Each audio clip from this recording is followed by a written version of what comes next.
armas, batallas y hombres que cambiaron el curso de la historia. Esto y mucho más en Bellum Artis Historia Militar.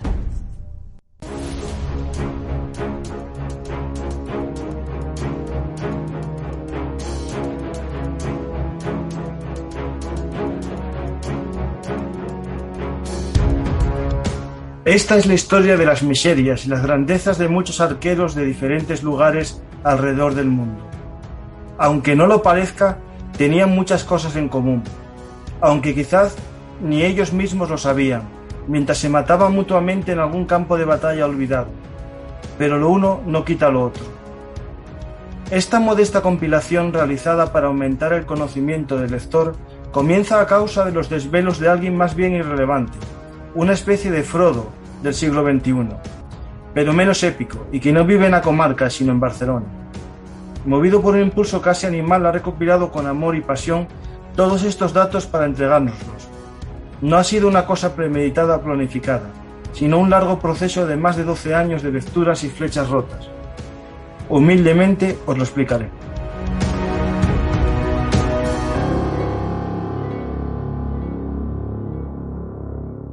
Esto es Bellum Artis Podcast, las historias habladas de Bellum Artis historiamilitar.blogspot.com, el blog de la historia militar. Hoy viajamos en el tiempo para conocer el tiro con arco en la península ibérica.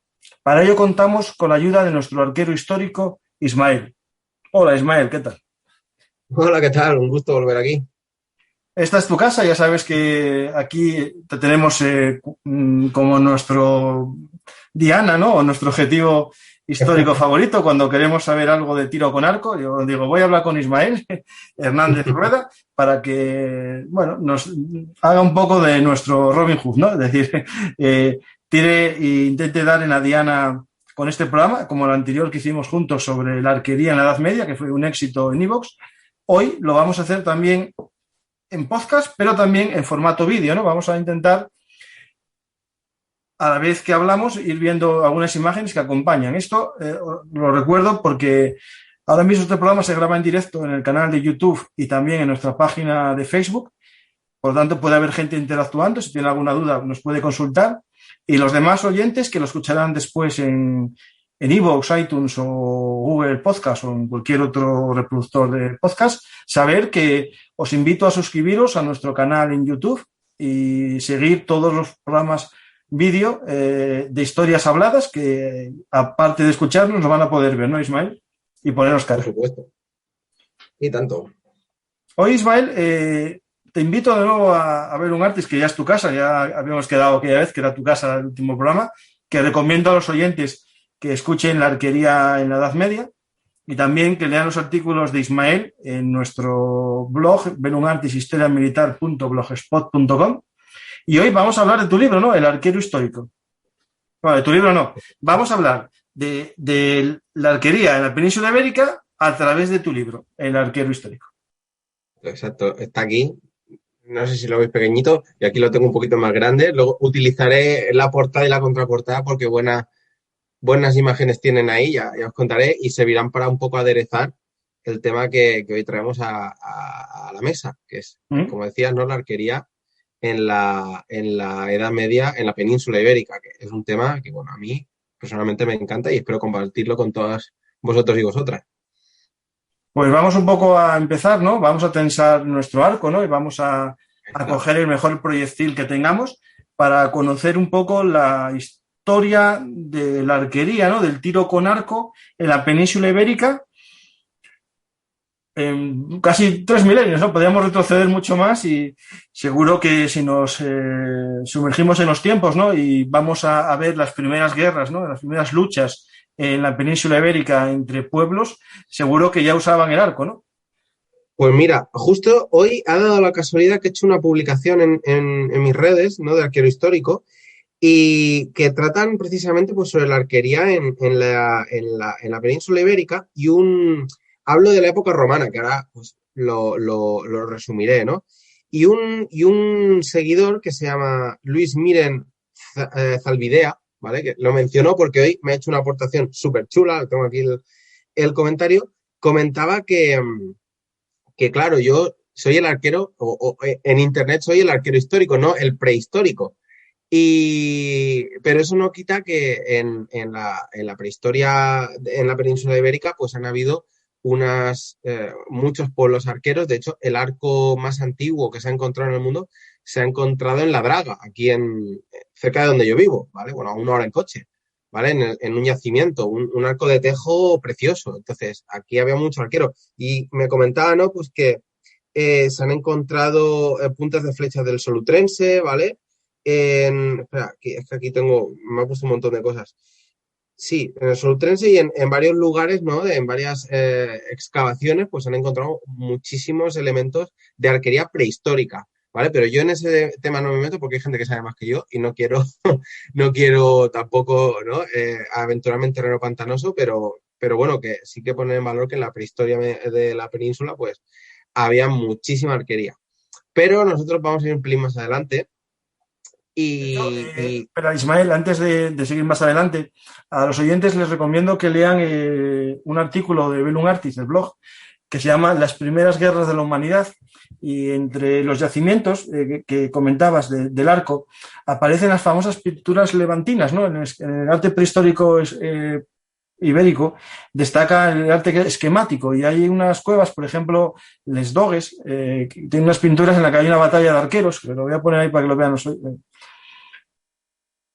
no sé si lo estáis viendo. Aparecen arqueros como corriendo, que es interesante porque están avanzando, no es una batalla estática, se nota quién ataca, ¿no? Porque va avanzando y los otros están parados, y cómo llevan el arco, y algo que Ismael, a lo mejor ya podemos empezar a hablar los dos. Algo que me llama la atención de esta pintura es que, si te fijas, en este cuadro, los arqueros llevan las flechas en la mano, en la misma mano que el arco, ¿no? Eso es algo que ya se ve en otros pueblos guerreros, ¿no?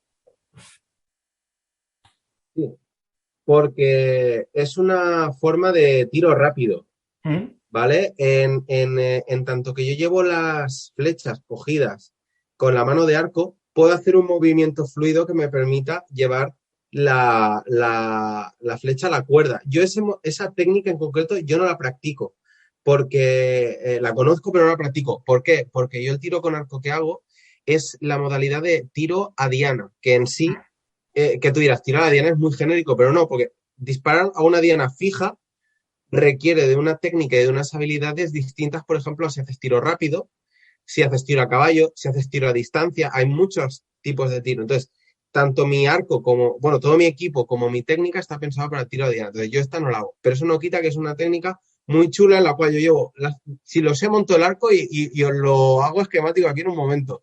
Porque se ve más rápido, ¿no? Pero es con un movimiento fluido te llevas la cuerda de la empuñadura del arco al lugar, al punto de encoque que se llama, ¿no? Donde se coloca la cuerda, y en ese mismo movimiento yo ya aprovecho, abro y disparo la flecha, ¿no? Entonces, esta gente, y te puedes fijar, es que yo no lo veo aquí, pero ¿distingues cuántas flechas llevan en la mano de arco? Espera un momento.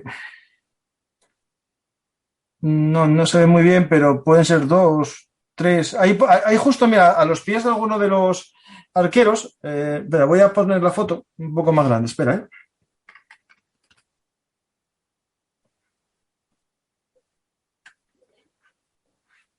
¿Lo ves? Alguno tiene tres flechas como colgadas del arco. Entiendo que son esas 3. El de arriba, hay uno que lleva como 4 o 5.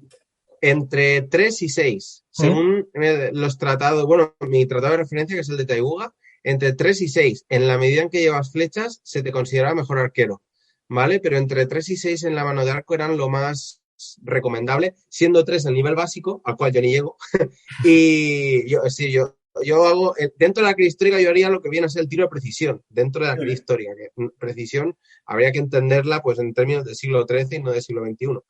Pero entre 3 y 6 era lo habitual. Entonces, por eso te preguntaba, o sea, que estos arqueros, vamos, sabrían bien, ¿sabes? Sí. Sabrían bien, sí. Me imagino. Sabían lo que hacían. Vamos a, el objetivo, ¿no?, del programa de hoy es conocer un poco cómo era la evolución del arco, ¿no?, y el uso del arco en la península ibérica desde los pueblos digamos, parece una burrada, ¿no?, pero desde las anterior impacto de las civilizaciones en la península ibérica, ¿no? Es decir, antes de la llegada de Grecia, que sería el primer gran influenciador foráneo, ¿no? Y sobre todo Roma, y llegaremos a la Edad Media.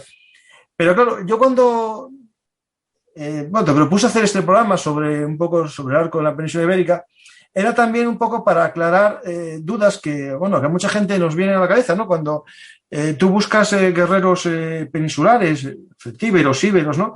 Lusitanos, siempre aparecen o bien con armas, digamos, lanzas, jabalinas, soliferum, en algún caso aparecen con ondas, pero la realidad que la presencia artística en grabados, estatuas del arco es escasa, ¿no? Lo siguiente, ¿no? En la península ibérica, digamos, en los pueblos pre-romanos y pre-griegos, ¿no? Exacto. Tienes toda la razón. Antes de entrar en detalle, yo siempre cito fuentes y por primera vez en mi vida me voy a citar a mí mismo, ¿vale? Esto lo explico en el capítulo 2, el arquero histórico. Aquí se ve al revés, ¿vale? Ya lo podéis comprar si queréis. Luego ya supongo que en algún lugar pues podremos poner que se puede encargar online si escribes a galiarco@galiarco.com. Sí, voy a poner yo un enlace de la editorial, que es una empresa especializada en arco y tiene su página web, y el que quiera hacer, voy a poner un enlace en la descripción del audio para que se hagan copia. Pues eso, en este capítulo lo explico. Sí que tienes toda la razón del mundo, que aquí en los pueblos prerromanos, arquero lo que es arquero es poco, ¿vale? No es exclusivo de la península ibérica, ¿vale? En general, todo el occidente mediterráneo no es especialmente arquero. Tienes que ir de Bizancio al este para realmente encontrarte arqueros. Después de las guerras médicas en Grecia, empieza a aumentar bastante el número de arqueros, que si bien en época aquea y de micénica, minoica, todas estas épocas, sí que habían arqueros en los ejércitos, aunque eran siempre marginales, ¿no? Siempre estaban marginados, mejor dicho, porque eran súper útiles en combate, pero la gloria militar se la lleva el que pelea cuerpo a cuerpo. Y aquí, pues ocurre eso, ¿no? Que los pueblos prerromanos no son muy arqueros. ¿Qué pasa cuando llegan las legiones? Y sobre todo a partir de época de Augusto, ya sí que empiezan a tener auxiliares arqueros en cantidades importantes. Por ejemplo, en las excavaciones que se hacen en los lugares donde donde se desarrollaron las guerras cántabras, sí que se encuentran muchas puntas de flecha de corte oriental, que dices, ostras, ¿cómo puede ser que hayan llegado, ¿no?, esta gente aquí? Bueno, porque, por supuesto, para asaltar un castillo en lo alto de un monte, como estaban esa gente, atrincherados, pues unos buenos arqueros que te despejen la muralla, pues tienen su puntito, ¿no? Cuando tienes que acercarte ahí y despejar y tomar la muralla. Entonces, es a partir de época romana que sí que empezamos a encontrar pues una cantidad importante de arqueros. No he encontrado ninguna, seguramente la hay, que yo tampoco soy aquí un doctorado en esto, pero no he encontrado ninguna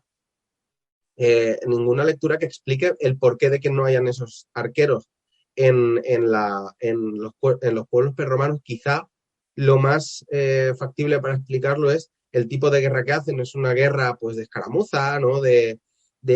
Ahí la batalla campal pues no es que sea muy habitual. Entonces, claro, el arco lo que está pensado es para romper la cohesión del enemigo, de la formación enemiga. Para eso es para lo que sirve un arco. Entonces, si tú tienes como decían los franceses, ¿no?, una petite guerre o una guerra de guerrilla, más o menos, o de pequeños grupos que se enfrentan entre sí, tú no tienes que romper una formación, ¿no?, una falange. Tú lo que tienes que coger es cogerlos desprevenidos y desmocharlos antes de que se preparen. No es una batalla campal, no es una escaramuza. Entonces ahí el arquero pues lo tiene un poco más complicado. Prefiero pues tirarte una jabalina porque estoy más cerca, ¿sabes? De hecho, sí, no son muy arqueros. En estos pueblos prerromanos, ¿no?, y en el Mediterráneo, sobre todo en este Mediterráneo occidental, ¿no?, donde está desde las Baleares un poco hacia la península ibérica, la honda es casi el arma, digamos, de largo alcance de la infantería, ¿no? Es decir, de hecho Roma le dio mucho valor también a la honda, incluso Cayo Mario mandó entrenar a sus soldados en uso de la honda, porque, claro, puedes usar incluso proyectiles del suelo, lo normal es llevarlos ya preparados y tal. Y ahí yo creo que también el hecho de que la honda, junto con el soliferum y otros proyectiles, ¿no?, esas jabalinas, ese pilum ligero que también se usaba en similar por los peninsulares, ¿no? Ese Soluferium, que el que no lo sepa es una lanza de hierro, completamente de hierro, no tiene madera, y todo eso permitía que la misión en una campaña batalla, en una batalla campal, de romper la formación, se hiciera con proyectiles tipo jabalina o tipo la onda también, entonces es verdad que a lo mejor es necesario el arco. También yo creo que en este caso, ¿no? En las culturas o en la guerra, ¿no? Hay que entender la cultura, ¿no? Es decir, se veía la lucha de lejos como lucha de cobardes en el occidente europeo y no se creía que era noble luchar con arco. De hecho, en la mitología griega, en la Ilíada, en la Odisea, que vamos a empezar a hablar un poco de Grecia, ¿no? El arco estaba asociado un poco al cobarde, ¿no? Ese Paris que se oculta en la muralla y dispara a Aquiles en el talón, ¿no? Es decir, todo eso Sí, sí. hace que también el arco no sea tan usado en Occidente como en Oriente, ¿no? Claro, el arco es de bárbaros. Mm. Así de claro. No son muy poéticos en ese sentido. Claro, ¿qué es lo que pasa? Cuando pelean entre ellos, cojonudo, ¿no? Cuando los romanos se baten contra los celtas, o contra los etruscos, o contra los samnitas, o cuando aquí los íberos contra los celtíberos contra los lusitanos, o los lusitanos con los galaicos, no pasa nada, porque todos pelean más o menos igual. Amigo, ¿qué pasa cuando de repente te encuentras con que asomas la nariz ahí por Oriente y te empiezan a tirar flechas a 60 metros y tú con tu pilum igual llegas a 20? Pues ahí ya tienes un pequeño problema porque te sobran 4 metros, o sea, 40 metros. Y ahí eso ya no mola, eso ya no mola tanto. Entonces, es en la medida en que se tiene contacto Grecia con los persas y romanos con la miríada de pueblos que habitan el Asia de su momento, cuando ya lo empiezan a adoptar. Entonces, en maratón, los persas, cuando veían a los atenienses acercarse y apretando los dientes como podían, decían, pero bueno, ¿cómo pueden ser estos hombres que vengan solamente con infantería? De lucha cuerpo a cuerpo, ¿cómo no combinan las armas? ¿Cómo no combinan jinetes con arqueros? ¿No? Porque ellos tenían una tradición muy desarrollada de las armas combinadas, ¿no? El arco, ¿no? El infante a pie, el jinete, ¿vale? Pues estos no, estos iban a pelo. ¿Qué pasa? Que los griegos aprenden la lección, que tontos no eran ni un pelo, y empiezan a conseguir arqueros como pueden, a partir, durante y después de las guerras médicas, porque ahí es cuando ellos se encuentran con la arma de su zapato, ¿no? De decir, pero ¿cómo puede ser que disparen tanta flecha? Y yo aquí aguantando como un imbécil, ¿sabes? Cuando no puedo ni responder. ¿Cómo lo hacían? Pues tenían a los famosísimos mercenarios cretenses, que son famosísimos, pero a veces unos grandes desconocidos, porque está todavía el debate de qué arco usaban los mercenarios cretenses en las distintas épocas, ¿no? Porque ¿qué usaban? Un longbow, un arco simple, un arco triangular o angular, depende de cómo lo veas, un arco compuesto recurvo, porque todos estos arcos existían en su época, pero aquí nadie sabe qué narices llevaban, eso es un problema. Y si no, tiraban de los escitas. Los escitas, que eran una maravilla de arqueros, también famosos por fumarse porque le daban a la marihuana, cosas de la historia, ¿sabes? Yo supongo que con eso conseguían puntería, nunca lo he probado. No, Y ¿no? igual se relajaba. Lo malo que con mucho uso el pulso no va bien, ¿eh? No. Por lo que Pero, veo en adolescentes.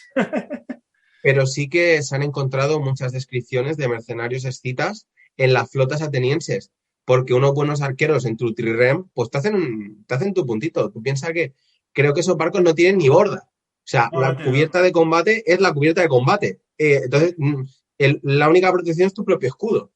Entonces, claro, joder, yo como arquero, a mí me parece fantástico que coloquen mi barco a 20 metros del marco de los malos y les puedo ir yo tirando tranquilamente, ¿sabes? Ya me los cargaré. Hombre, pues claro. Entonces, como decían los griegos, empiezan a tener arqueros en sus filas de forma, pues, recurrente y en un número respetable, pues, después de vérselas con los persas. Y a los romanos lo mismo. A los romanos lo mismo. En cuanto llegan a a Asia, pues empiezan a tener arqueros. Entonces, diréis, ¿y qué narices tiene esto que ver, por Dios? Vaya chapa, ¿qué tiene esto que ver con la península ibérica? Pues tiene mucho. Tiene mucho. No tanto en el caso griego, porque los griegos pues no acaban de establecerse más allá de en unos cuantos puntos estratégicos, ¿no? Pero sí en el caso romano, porque ellos sí que van a traer primero auxiliares arqueros, después ya legionarios arqueros, sobre todo a partir de época imperial, ¿vale? Más o menos a partir de las guerras cántabras. Entonces, claro, ellos son los primeros en traer pues el tiro con arco como actividad, en este caso más militar que otra cosa, a la península y por tanto son pues así digamos los que lo introducen, ¿no? Como bien apuntabas, pues los pueblos prerromanos no eran muy arqueros, pero los romanos nos romanizan, entre otras cosas, a flechazo. Uh-huh. Y por eso, ¿no? Toda esta introducción de griegos, romanos, porque luego aquí en la península nos pasa como siempre, que vamos bebiendo de un montón de gente que nos conquista y hasta en el tiro con arco pues ocurre lo propio, ¿no? Y son ellos los que lo traen. Pues cuando hablamos de romanos, ¿no? Nos pasa a priori, ¿no? Casi lo mismo que hablábamos antes con el tema de los íberos, ¿no? Y de los hispanos. El hecho de que asociamos siempre Roma a infantería, ¿no? Infantería pesada, las legiones, y muchas veces se nos olvida, ¿no? Que ya en la República tenían auxiliares, ¿no? Y ya tenían apoyo, ¿no? De aliados que les aportaban a los arqueros, ¿no? Es decir, eran unidades auxiliares. Aunque me suena a mí también que se les formaba a la infantería normal en el uso del arco, ¿no? Es decir, el arco también era usado por las legiones, creo, si no recuerdo mal. Sí. Aquí un poco va por épocas. A finales de la República, inicios del Principado, sobre todo beben de reinos clientes que les prestan tropas, ¿no? De arqueros o de mercenarios, ¿no? Un poco que las cogen de los demás. Un poco ya más adelante, y sobre todo cuando se establecen ya en Siria, cuando crean la provincia de Siria, que es uno de los nidos de arqueros del mundo, pues entonces ya sí que empiezan a reclutar sus propios arqueros. Y los reparten por todo el imperio, por todo el limes, concretamente, en función de la cantidad de arqueros enemigos que se encuentran.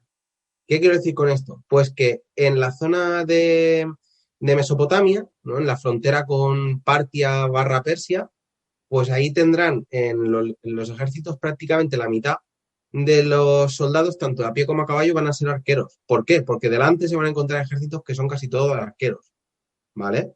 En cambio, en la zona del Rin, más o menos, por lo que he leído, en torno al 10, 15%, 20% en algunos casos, de las tropas son arqueras. ¿Por qué? Porque delante los germanos y compañía pues no tienen tantos arqueros, prácticamente no tienen, en sus filas.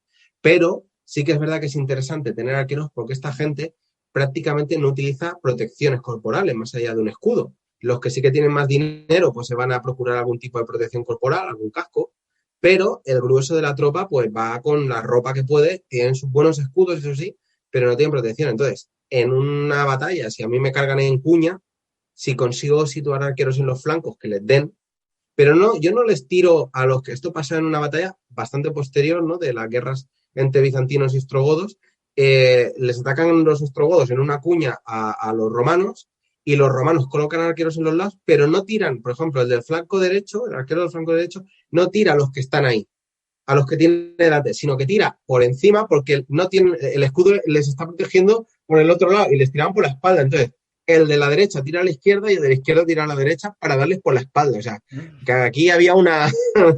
Digamos, que disparaban al centro más o menos, pero en la dirección que no estaba el escudo. Tiras para arriba, ¿vale? Procuras hacer una... Claro, para arriba te estoy hablando igual, están tirando a 100, 150 metros con arcos de 80, 100 libras, que son arcos de combate. Tú sabes que con más o menos fuerza, con una punta bien afilada, con un tiro parabólico, a un tío que no lleva prácticamente protección o que va yo llevo aquí 2 capas, pues igual llevaban eso. Solamente con que se clave la punta, ese tío ya no va a combatir ese día.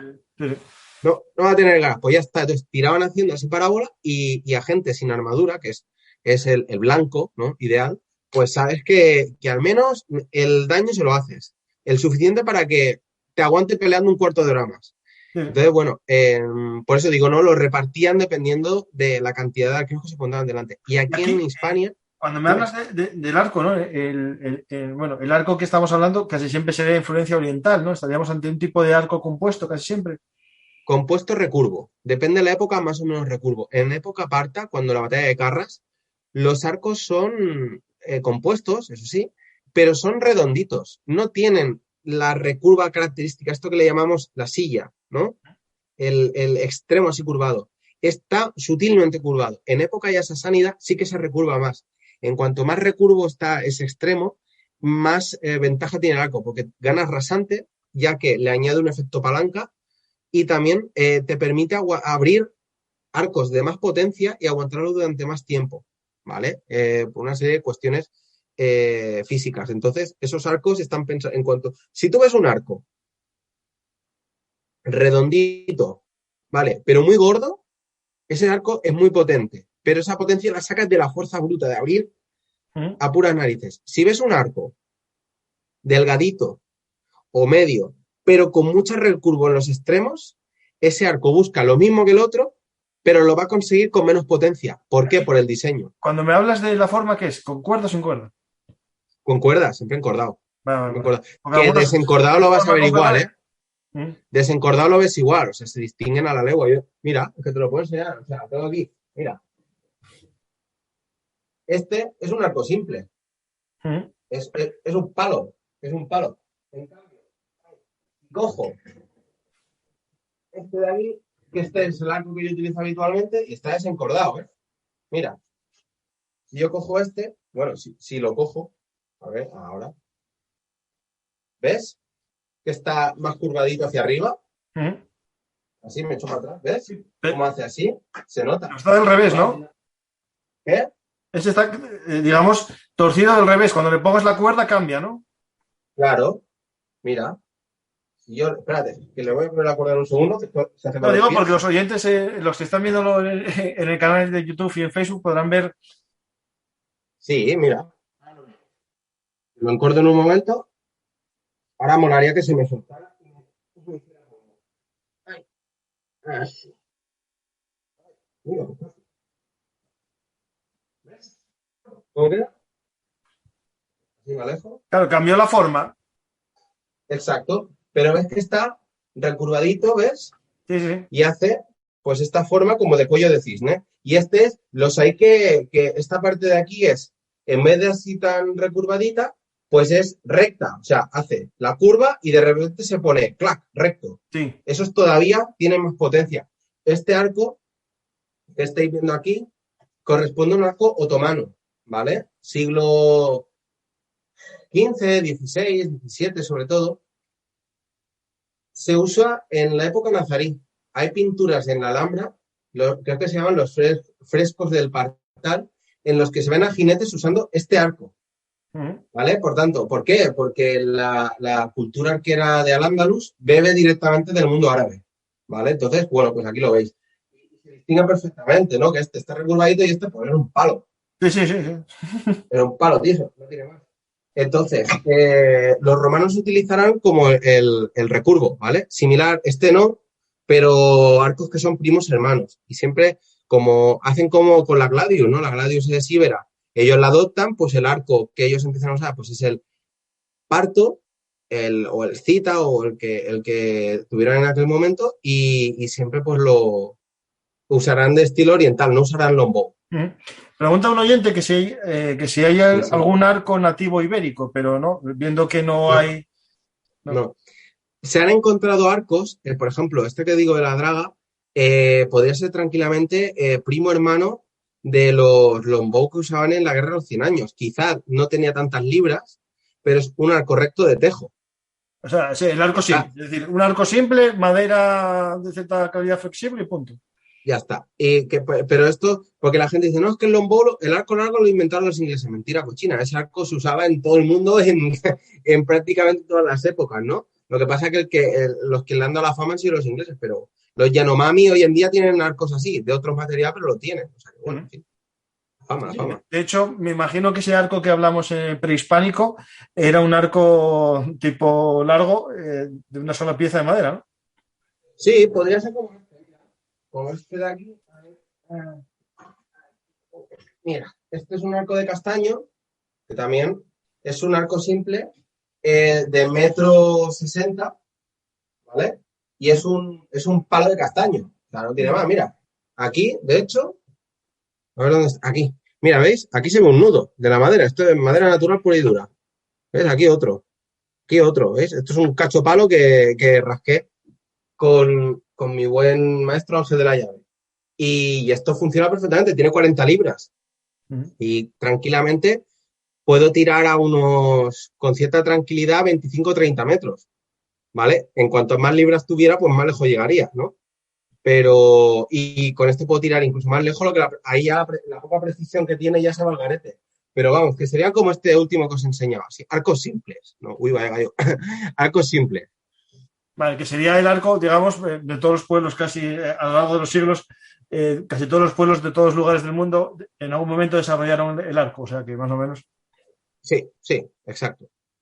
No llega a ser, claro, la complejidad técnica es cuando se elabora el arco compuesto, que podríamos un poco explicar qué es un arco compuesto, básicamente. O sea, cuál es el proceso de su fabricación, dependerá, claro, dependerá cada pueblo. Claro, aquí, mira, esto es un buen punto que traigas a colación el arco compuesto porque nos permite avanzar un poco más. Porque hemos hablado de Roma, ¿vale? Que esto lo trae. Y también hay que recordar que el Imperio Romano de Oriente, en el año, creo, del 500 y pico al 620 y algo, conquistó parte del levante de España, ¿no? Creando la provincia de Hispania y se dieron de leches con los visigodos. Pues estos guerreros trajeron sus arcos aquí a pelear, porque en aquella época el Imperio Romano de Oriente peleaba a modo casi persa y casi todos sus soldados eran arqueros, tanto a pie como a caballo, ¿no? Entonces se han encontrado extremos de arco, esto que os comentaba aquí, ¿no? Esta parte de aquí se ha encontrado en Cartagena, de un arco de esa época, ¿vale? Y entonces, para que veáis, ¿no? Que el arco, o sea, estamos hablando que lo usaron los romanos aquí en muchas guerras, entre ellas las guerras cántabras, ¿no? Que se han encontrado puntas de flecha de estilo oriental. Y incluso luego, pues, no sé cuántos siglos más tarde, ¿no? Encontramos también, pues, que los bizantinos, cuando vienen aquí a reconquistar, pues también usan ese arco. O sea, imaginaos lo longevo y todo lo que le queda todavía. Entonces, estos arcos... Dime. No, que después me tienes que explicar por qué quedó esa punta, porque me imagino que es de hueso esa punta, ¿no? Sí, estaba conservada por eso. Entonces, este arco no sirve como ejemplo porque este arco es de fibra laminada, ¿vale? O sea, de fibra de vidrio, perdón, de carbono, porque yo no uso arcos hechos orgánicos, ¿vale? Por motivos de comodidad, básicamente por mantenimiento. Pero básicamente para hacer un arco de esos se usa la Santísima Trinidad, que es una capa central de madera, ¿vale? Con tendón aquí delante y con hueso, cuerno, en este caso mejor dicho, cuerno aquí detrás, ¿vale? ¿Por qué? El cuerno aquí detrás porque el cuerno aguanta muy bien la compresión y el tendón aquí delante porque lo que hace es, una vez yo abro el arco, ¿no? El tendón facilita la recuperación, ¿vale? Entonces, aunando las propiedades de estos dos materiales sobre una base de madera, pues consigo primero abrir mucho más, ¿no? Un arco de estos simple lo puedo abrir hasta aquí, igual lo puedo abrir hasta la mejilla.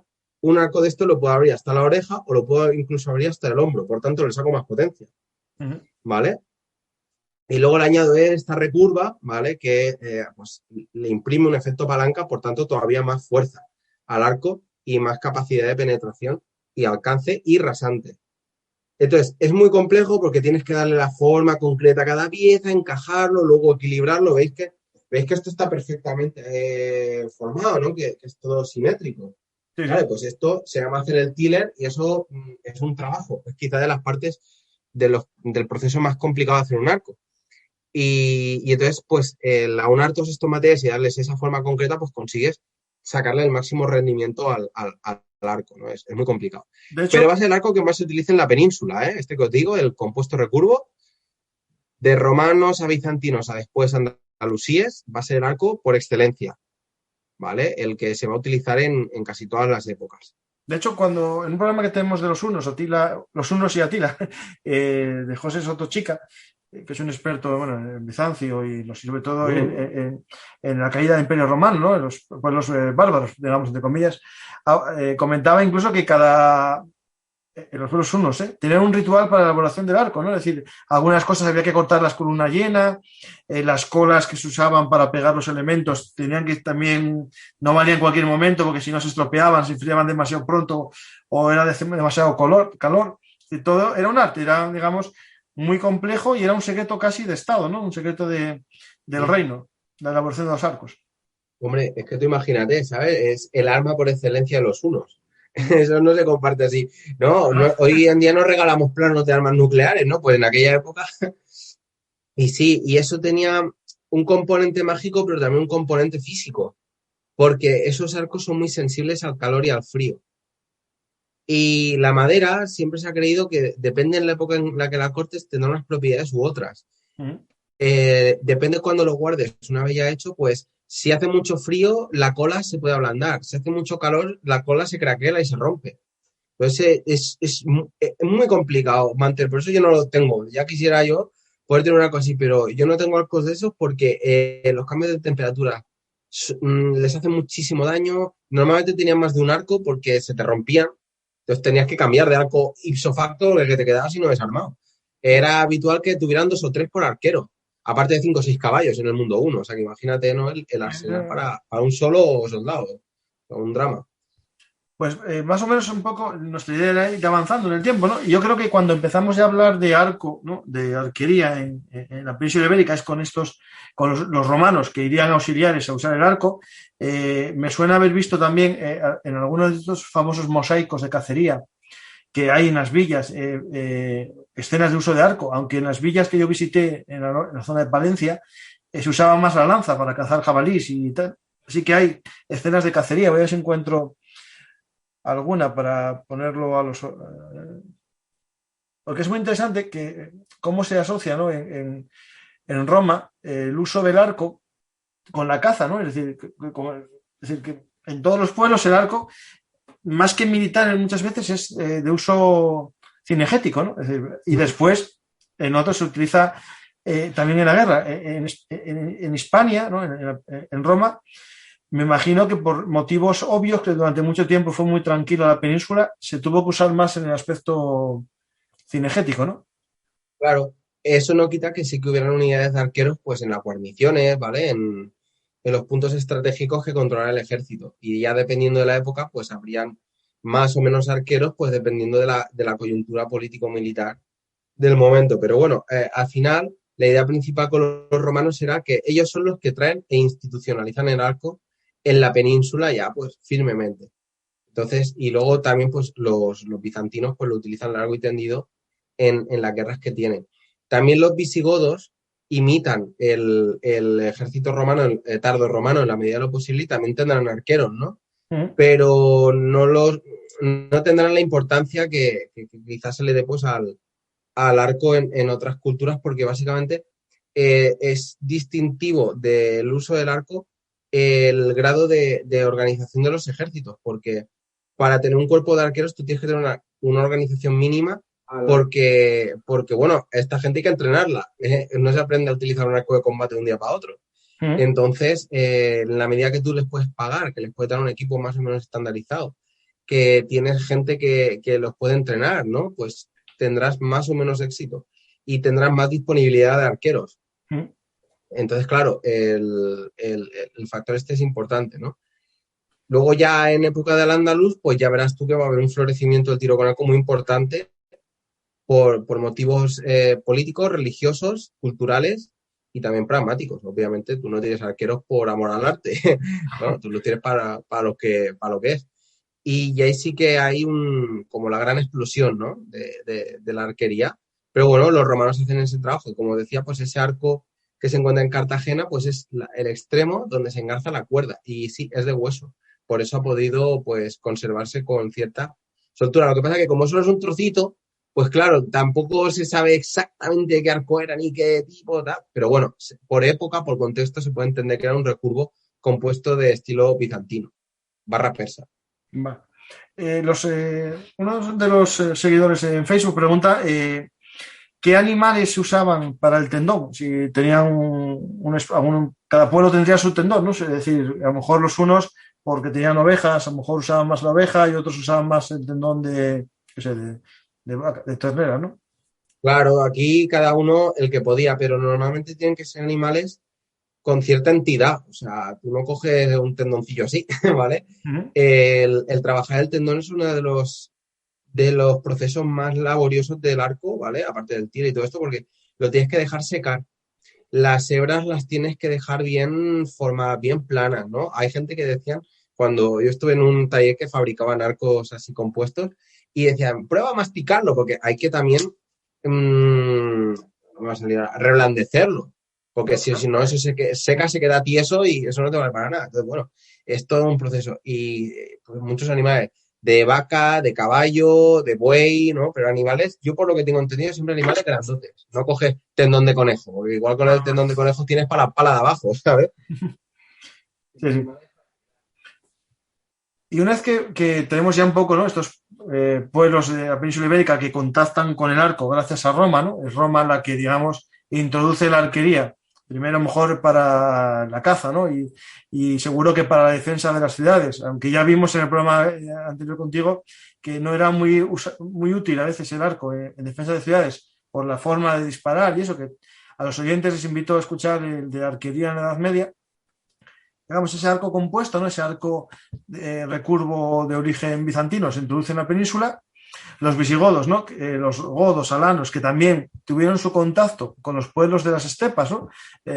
Eso para los oyentes os recomiendo escuchar los podcasts que tenemos sobre las invasiones bárbaras, que va a haber, hay una serie también que va a empezar dentro de poco en Google, en iVoox, en nuestro canal de Ver un Artist Podcast, una serie sobre los visigodos, y bueno, se ve un poco cómo se aculturiza, ¿no? Se mete en la cultura de los pueblos, las escitas, de las estepas y esos pueblos arqueros, y los visigodos lo usan, aunque son más conocidos, ¿no?, por su infantería, caballería pesada, ¿no?, con coptos y con contos, y es una lanza larga, sí usaron el arco, y también lo que tú dices, se unen al arco bizantino, ¿no? Y eso todo origina, ¿no?, un poco que en la península ibérica, cuando hablemos de arco, ¿no?, tanto cristiano casi como el arco andalusí, siempre hablemos de un arco compuesto, ¿no?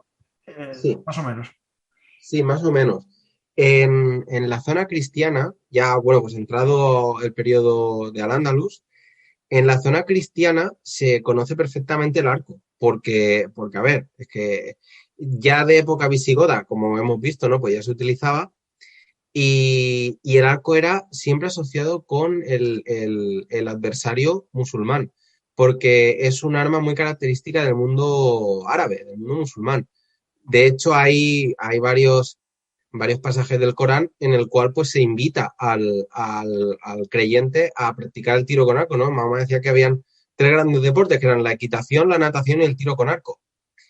Y hay más citas del profeta en las cuales pues anima al uso del arco, ¿no? En su época pues era la gran arma, y en la zona en la que estaba en Arabia, en disputa siempre con sasánidas y bizantinos, pues era el arma por excelencia. Entonces es normal, ¿no?, que se animara siempre su práctica. Por tanto, los pueblos musulmanes en todo el mundo, y en el caso de la península ibérica en particular, pues siempre se identificaban en estas épocas, ¿no?, con el arco, y, por ejemplo, cuando pintaban en los beatos del siglo X, ¿no?, los jinetes del Apocalipsis, ¿qué arma llevaban? Coño, pues un arco. ¿Qué pinta tenían los cuatro jinetes de musulmanes? De arquero, claro, de arquero musulmán con arco recurvo, a ver, que estaba cantado. Y también no olvidemos que tanto cristianos luchan junto con musulmanes y musulmanes junto con cristianos. Por tanto, el arco utilizadísimo, ¿vale? En todas las partes. ¿Qué ocurre? Que en la medida en la que todo el influjo cultural de la cruzada, ¿no?, todo el influjo cultural de Occidente empapa a los reinos cristianos, pues ya empiezan a separarse, y ya el arco pues ya no se utiliza tanto, se empieza a ya luchar como caballería pesada, porque prácticamente hasta el siglo XI la caballería de los reinos cristianos bebe del estilo de monta la jineta musulmán, De hecho, andalusí. este siglo XI, ¿no?, es el que justo más o menos el final del siglo XI, el que ve nacer al Cid.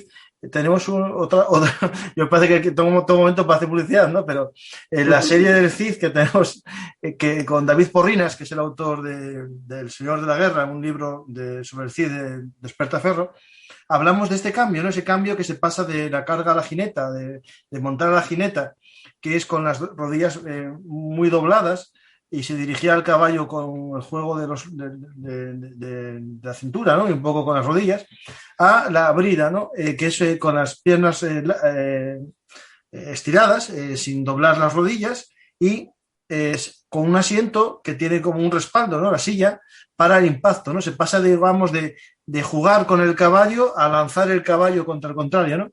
Y en ese momento es cuando ya pierde un poco el sentido o deja de usarse como arma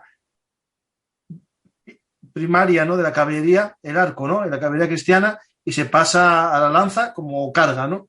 Pero siempre quedó, y eso es muy importante en el juego del soldado de frontera, ¿no? Este soldado hispano, ¿no? De la frontera, el hecho de usar el arco para las racias, ¿no? Es decir, el arco siempre se usó en batalla campal. Puede que el caballero cristiano o el hidalgo o el infanzón, ¿no? No lo usara, pero en sus racias, en sus luchas fronterizas, como muy bien dijiste tú antes, ¿no? En esas guerras de baja intensidad, el arco sigue siendo muy útil porque te permite disparar mientras huyes, por ejemplo. Claro, aquí nos pasa un poco como en la época de los íberos, bueno, de los pueblos prerromanos, ¿vale? El arco está bien para ese tipo de escaramuzas. Bueno, te puede ayudar más o menos, pero realmente cuando es útil, es o en la batalla campal o en el sitio, ¿vale? Hombre, en una emboscada fantástico, pero porque, bueno, tú te emboscas y al menos con unas cuantas flechas, pues igual les obligas a agruparse o que se queden parados en un sitio, no lo sé. Ya aquí depende de la capacidad de cada jefe militar, pero donde realmente es útil es ahí. Has hecho un comentario, ¿no? Que cuando se lucha la jineta, aquí se usaba eminentemente el arco, también se usaba la lanza, ¿eh? No pensemos que todos eran jinetes arqueros, o sea, también, y la jabalina, ¿vale? Era un poco una mezcla de todos, pero quizá uno la usaba las tres, ¿vale? Pero Ismael, lo importante del tema, en este caso, de la lanza, ¿no? Es que en la jineta se podía usar con la lanza por encima, ¿no? Digamos, por encima de la cabeza, la lanza como un poquitín por debajo, con esta posición del codo, ¿no? Es decir, sin meterlo en riestre. Y cuando se generaliza la carga esta de Hastings, ¿no?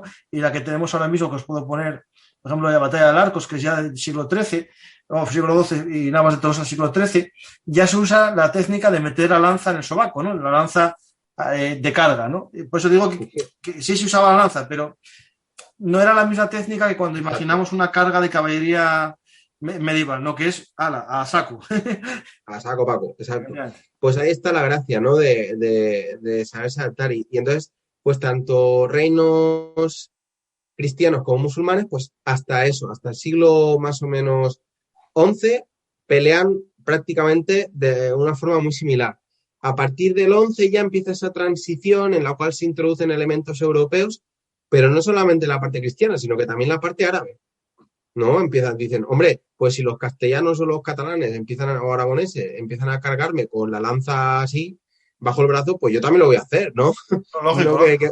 Claro, ¿qué ocurre? Cuando llegan almohades primero, almorávides primero y almohades después, el influjo occidental en lo militar se pierde, ¿no? A favor de recuperar esa esencia musulmana pura, ¿no? Del jinete ligero, del soldado ligero. Claro, eso luego las navas de Tolosa, vale, que queda muy bonito, pero cuando te viene una muralla de hierro dices tú, pues igual me iría bien no solo llevar un gambesón y quizá pues me iría bien llevar algo un poquito más.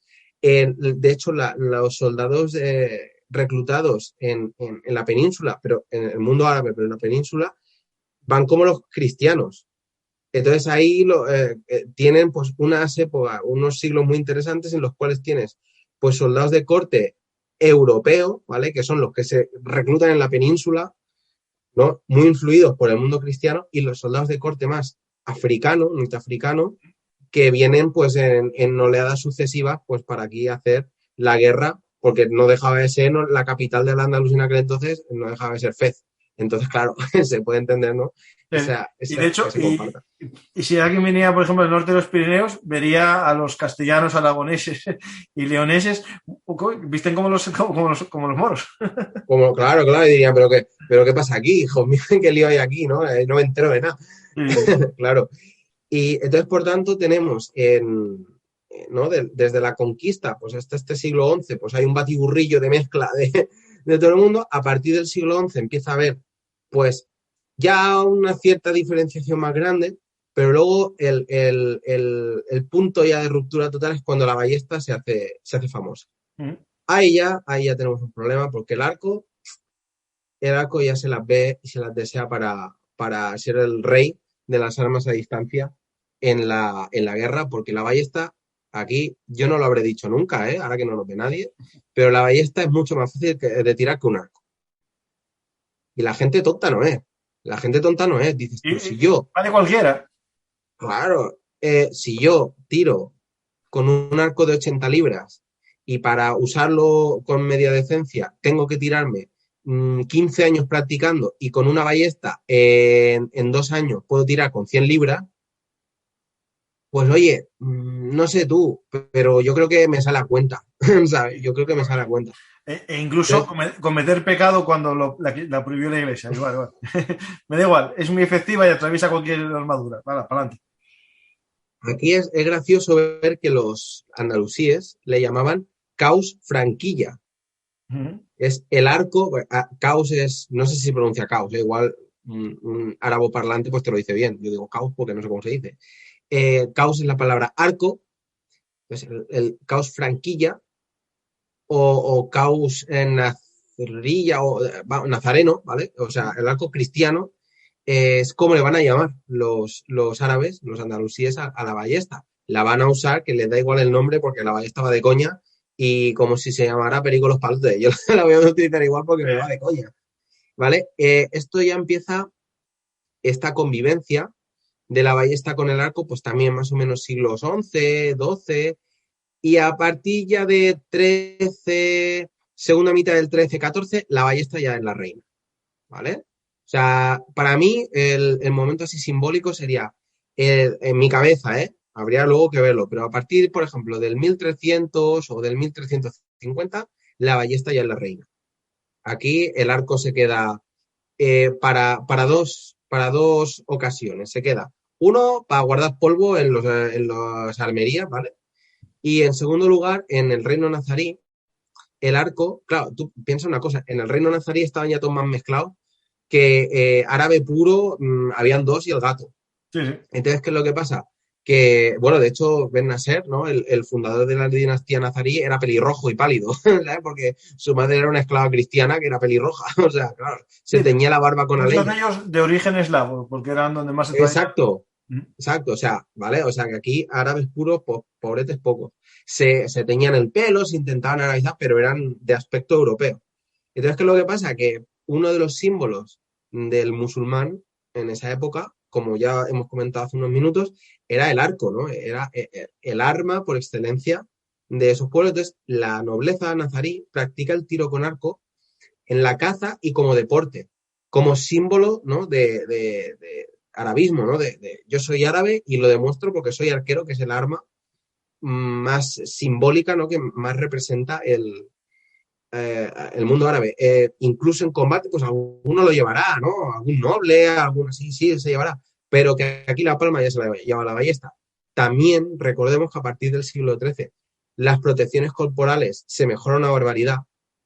Es más común ver a gente en lorigada, ¿vale? Antes era pues esa caballería pesada, pero luego el infante, el peón, pues iba con lo que podía. Pero luego ya más pasado el tiempo, pues los cascos se popularizan, los gambesones son más accesibles, los perpuntes, todas estas armas que para un arquero pues ya me estás complicando la vida, colega, porque en cuanto más capas y maduras estén, pues me cago yo en la mar, ¿sabes? Que ya no puedo tirar con 80 libras, ahora tengo que tirar con 100, y eso, esto de aquí lo nota, ¿vale? Y ahí la ballesta, pues claro, tiene esa ventaja. Por no hablar de lo que ya hablamos en la anterior ocasión, ¿no? De que en un castillo es más cómodo tirar con ballesta que con arco. Pero como ya tenemos un programa de eso, que vayan ahí que lo escuchen. No lo vamos a repetir. Lo voy a poner aquí para que lo puedan buscar. Está en iVoox. Se llama, ponéis en Google Arquería Histórica Edad Media Belunartis y os saldrá este programa que está muy bien y que profundizamos mucho en la Edad Media, ¿no? Tanto española como europea. Y hablando un poco de esta especialidad, ¿no? Es decir, si nos podemos intentar decir, si yo fuese un inexperto como soy en arquería y te pregunto, ¿cuál es la gran diferencia entre el tiro con arco en la península ibérica, ¿no? En la Edad Media, a, por ejemplo, Alemania? Vale, dos elementos, ¿vale? Dos elementos. El primero, el cultural, porque en Alemania, o lo que era Alemania en aquel entonces, porque era una No, sí, miriada bueno, sí. En en la el zona de influencia de Centro Europa, ¿no? alemán. La forma chula, sí, en Centro Europa. Y dices, guau, qué guay Centro Europa, qué palabra.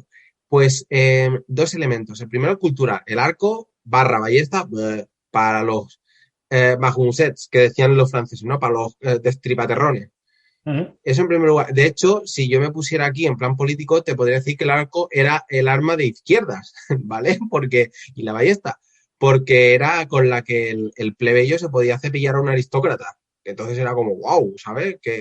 Y hay muchísimas rebeliones campesinas en las cuales los pobres, ¿no? Sin recursos, pues tienen el arco y el cuchillo de De monte hecho, y la lanza. encontré un mosaico en el que se ve a una persona sin pie que va con una especie de pata de palo disparando con el arco. O sea, es ya el arma ya de, así me entiendes, de todo lo que no puede Los ser un pobretones. guerrero.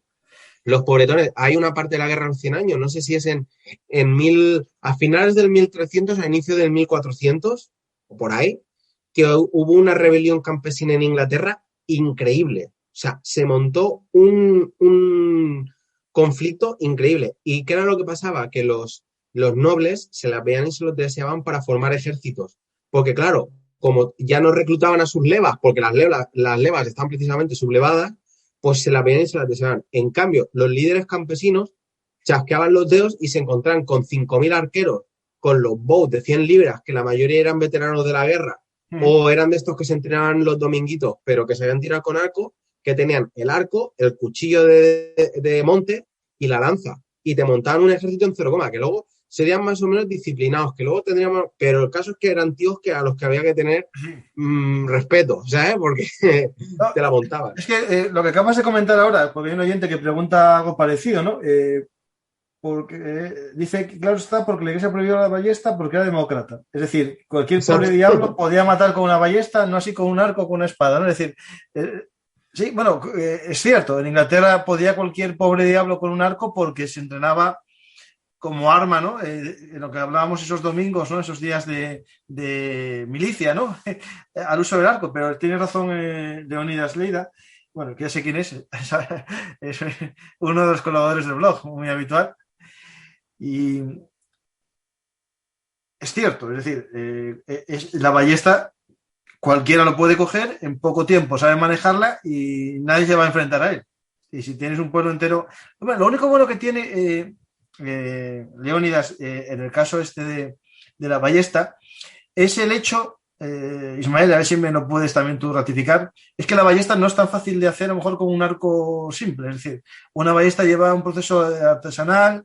Incluso en un podcast que tenemos sobre la conquista de México, iban ballesteros, es decir, personas encargadas de poner la cuerda a la ballesta, porque no se puede poner una cuerda fácilmente, ¿no?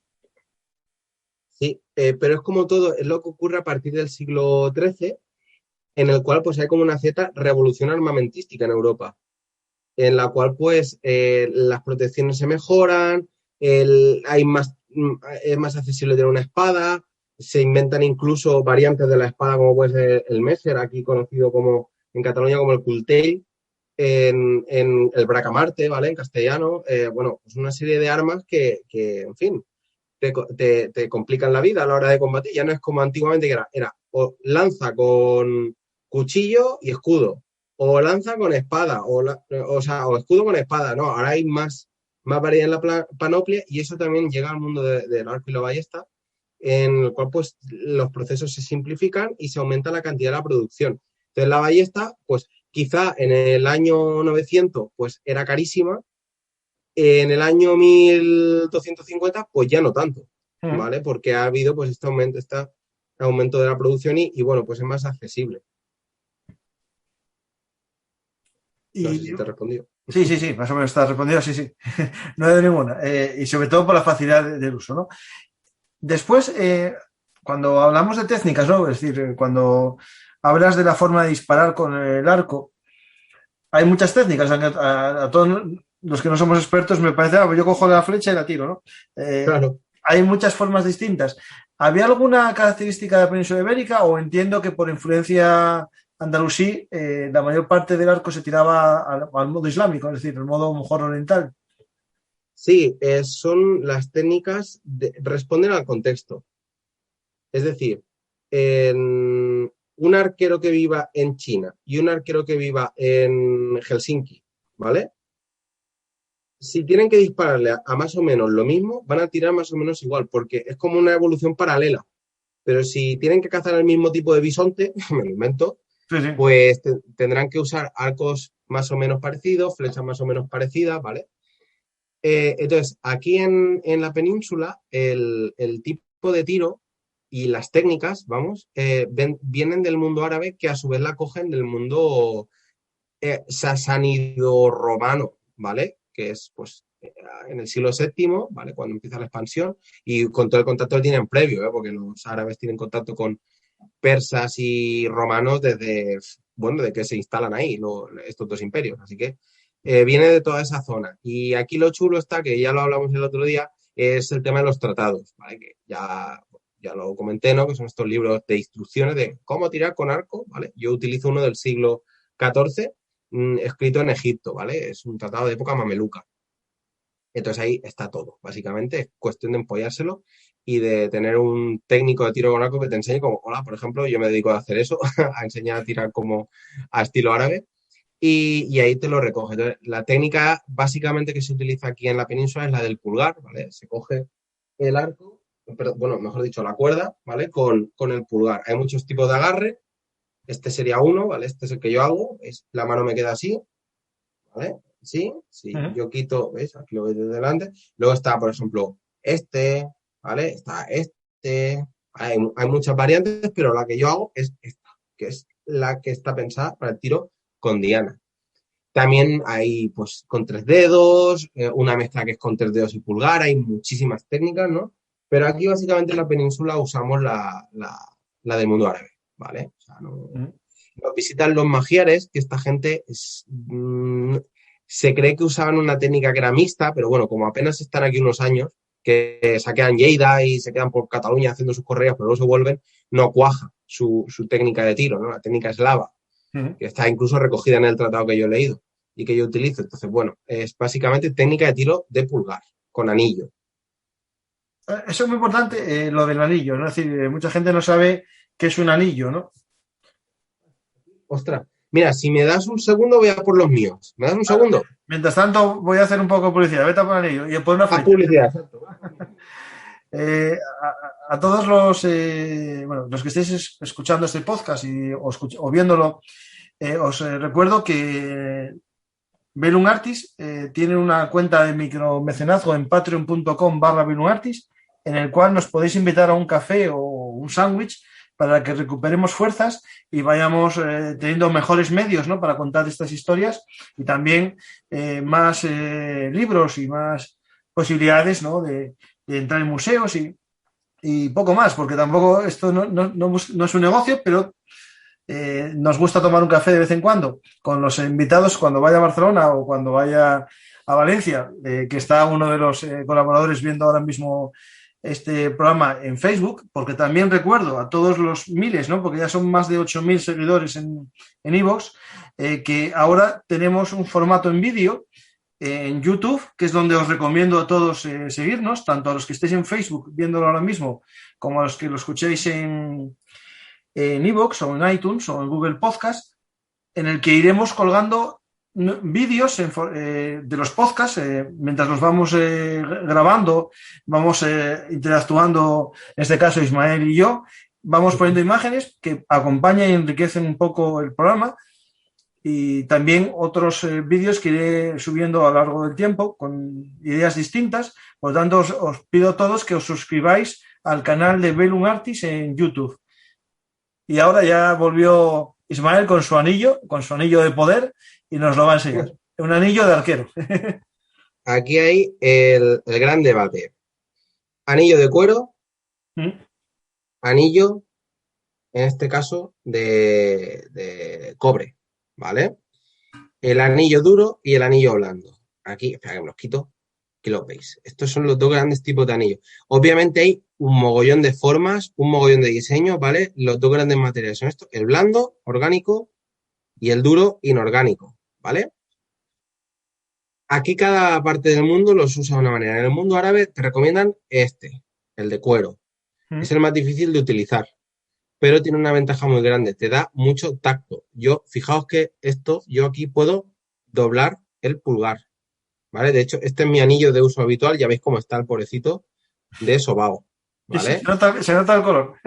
Tiene mili. Este, en cambio, no. Si yo me coloco el anillo duro, ¿vale? Yo aquí, esto se queda como se queda, ¿vale? No tiene más misterio.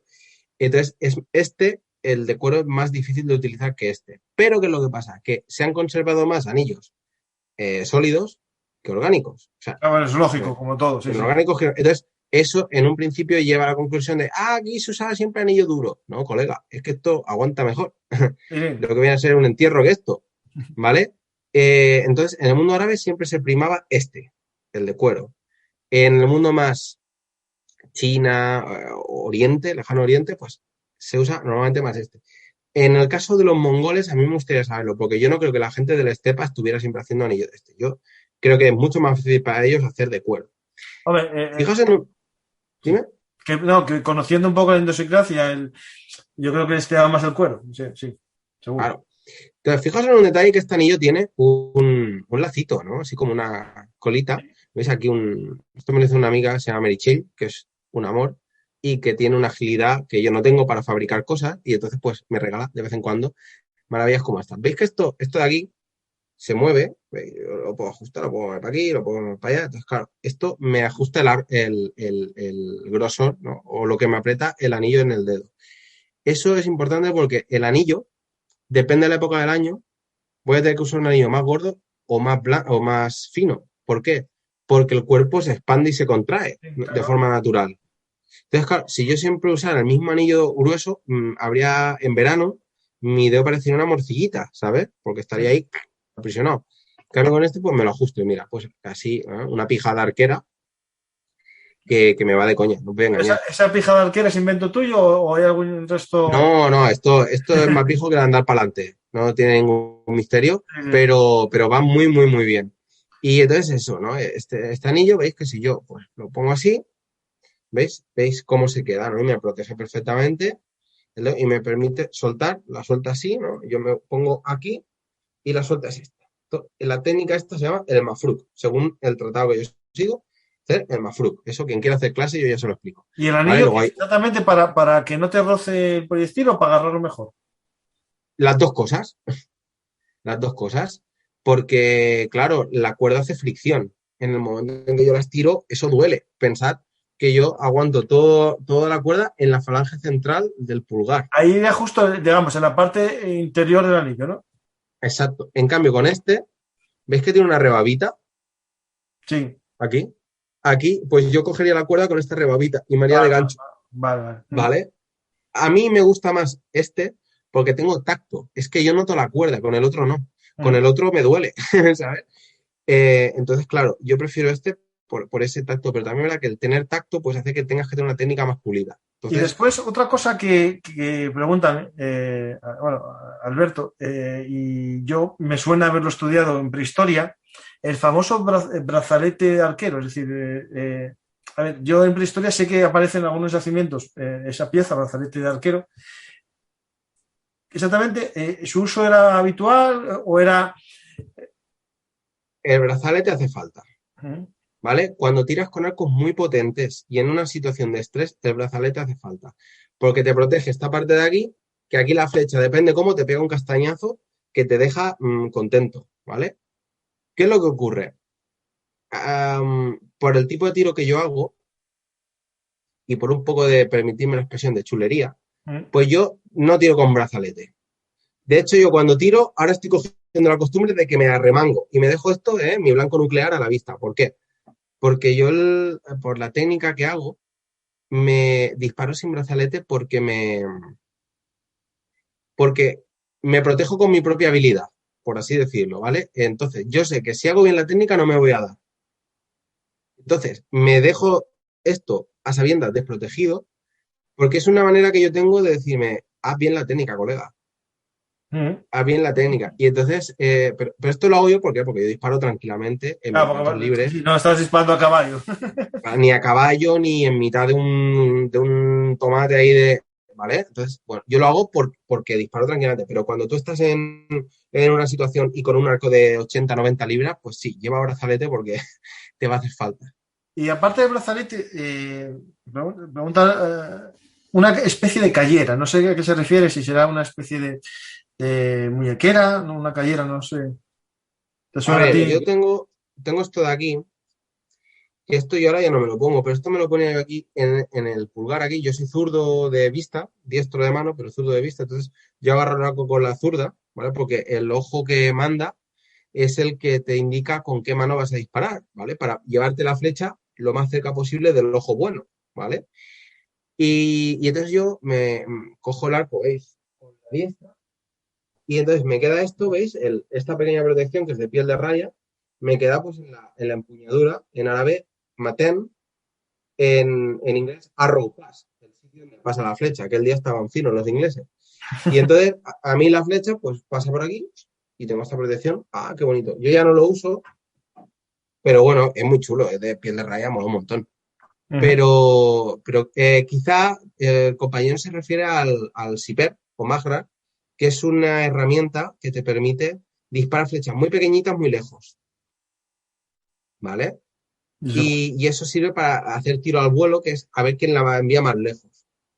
O para disparar desde el doble de distancia a enemigos sin protección. Eso se utiliza mucho en Corea, cuando los japoneses atacan, en 1592 me parece, ellos llevan mucho arcabuz y combinan el arcabuz con el arco, que es una combinación bastante letal, no es por nada. ¿Y qué es lo que hacen los coreanos? Dicen, pues vale, lo que vamos a hacer es disparar desde más lejos, para que esa gente pues no me tenga tiro de arcabuz.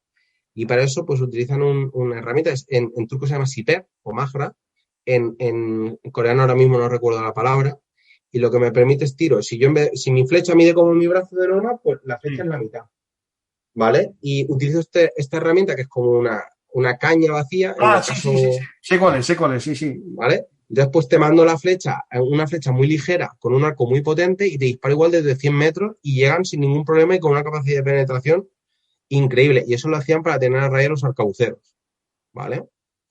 No sé si se refiere a eso o si se refiere a otro elemento, ¿no? Aquí ya que nos lo aclare. Si lo escucha ya nos lo dirá. Sí, sé lo que dices, que me llamó la atención en algún arco que parecía una especie de ballesta. Dije yo, no, pero esto no es una ballesta. Es como si le ponen una base a la flecha, ¿no? Una especie de estabilizador. Bueno, es más que un estabilizador, es un apoyo. Para poner una flecha pequeñita, sí. Va. Otra cosa que tenía que preguntarte, porque en el programa que hablamos de la Edad Media, bueno, hablaste un poco que el cine había hecho mucho daño en el tema, por ejemplo, de los Carcaj, ¿no? Y buscando fotografías un poco para este programa, encontré unas, voy a poner una de ellas, en la que, al contrario que el resto de ilustraciones o, no sé, o ideas, que siempre aparece las flechas en una aljaba, ¿no? En un carcaj, ya sea en la cadera, en la espalda, que hablaremos después. Aquí aparecen en varias obras, digamos, estos iluminados de la Edad Media, ¿no? Estos libros, aparece arqueros que llevan las flechas en un cinturón, en una cuerda, metidas dentro. Sí, sin problema. Las llevas ahí. Hombre, que tiene que ser incómodo para moverte, eso te lo digo ya, ¿eh? Pero... Yo pensaba para romper las flechas también, porque si te mueves un poco... No, las flechas que utilizan en combate o en caza son gruesas, o sea, te pueden tener tranquilamente 2 dedos de grosor. Bueno. O sea, no es una... No, claro, tú ves las flechitas de ahora, ¿no? En las Olimpiadas, que llevan flechitas que son así, que parecen un palillo de dientes, dices, tú eso lo llevan en el cinto y te lo... Pero no eran virotes, ¿vale? que eso no estaba pensado para que se rompiera la primera, eso estaba pensado, de hecho, para romper al que enganchaba. Entonces, eran muy resistentes, pero no es descabellado que la llevaran en el cinto. Truco, que en vez de sacarla de abajo arriba, la saco de arriba abajo, porque si la flecha, la punta está afilada, me rajo de a mí mismo, ¿sabes? Entonces, yo entiendo que eso se utilizaría para disparar en quieto, de pie y quieto. Los coreanos no usan carcaj hoy en día. Usan la funda del arco, se la atan en la cintura y se ponen las flechas en una funda. Yo tengo por ahí tengo una funda coreana que es la más de útil, ¿no? Entonces, bueno, es una forma para disparar quieto, de pie, perfecto, no hay ningún problema. Y yo supongo que una persona humilde, ¿no?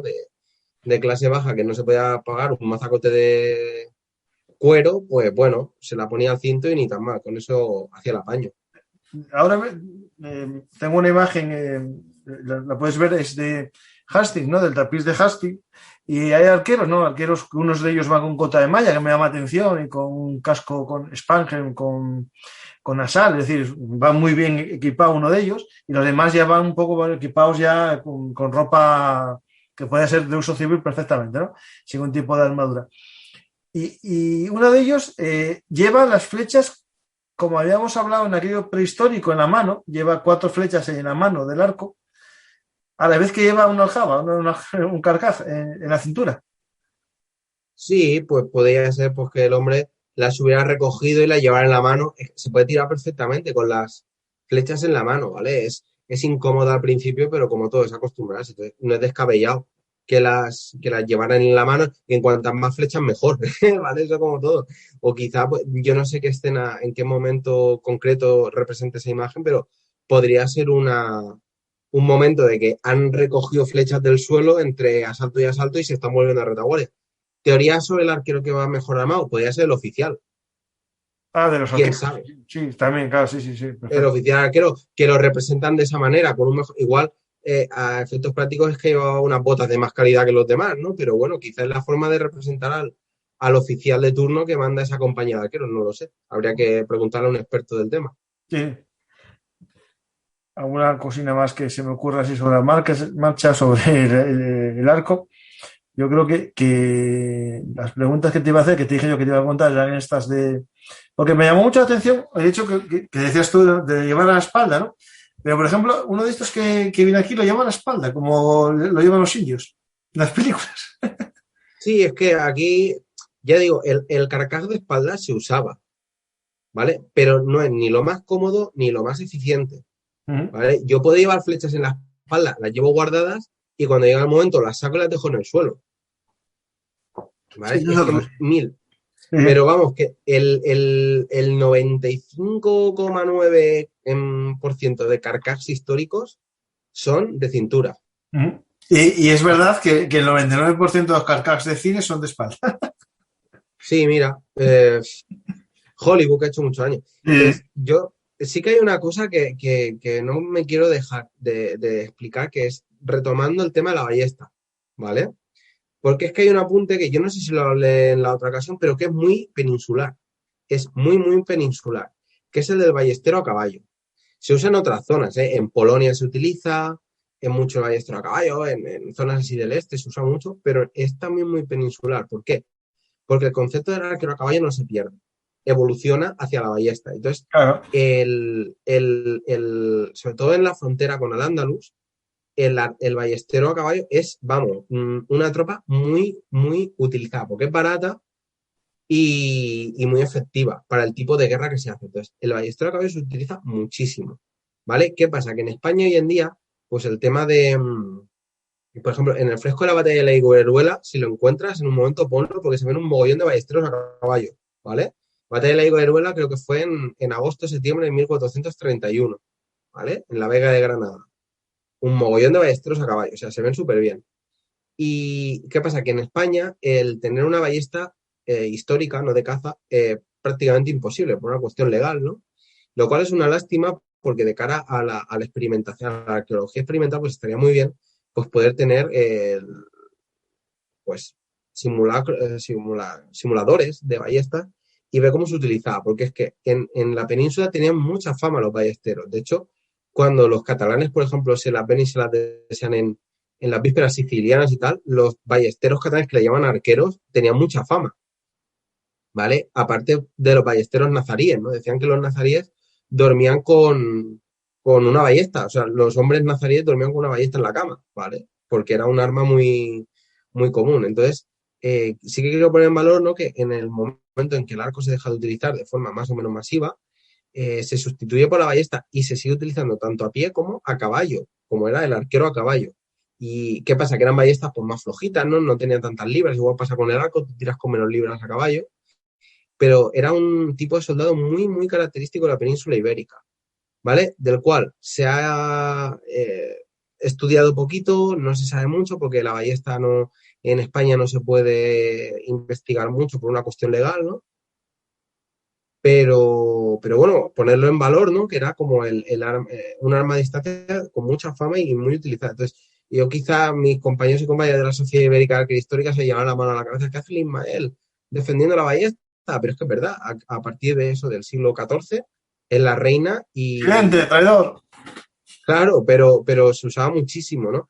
El Tratado de Caballería de Ibn Udail, en la parte del arco, nos lo dice, escrito en Granada, en el siglo XIV, dice claramente que la ballesta es el arma de los andalusíes, de los andalusíes, ¿vale?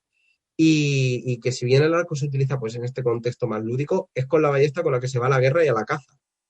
Por tanto, él estaba más que... Y todo el tratado, en la parte de arquería, habla de la ballesta solamente, de los tipos de ballesta, de cómo dispararla, de cómo cuidarla, de cómo se fabrica. Por tanto, la ballesta es, ¿no?, el último entre el arco y el arcabuz, bueno, las armas de fuego, ya, pues tenemos la ballesta entre medio, que es un conocido, gran desconocido, pero que ahí está, y que yo siempre tengo la cosa de que en algún momento habrá que estudiar, ni que sea de forma teórica, porque ya digo que de forma legal es difícil, pero ni que sea de forma teórica, porque es el último eslabón dentro de la historia de la arquería en la península.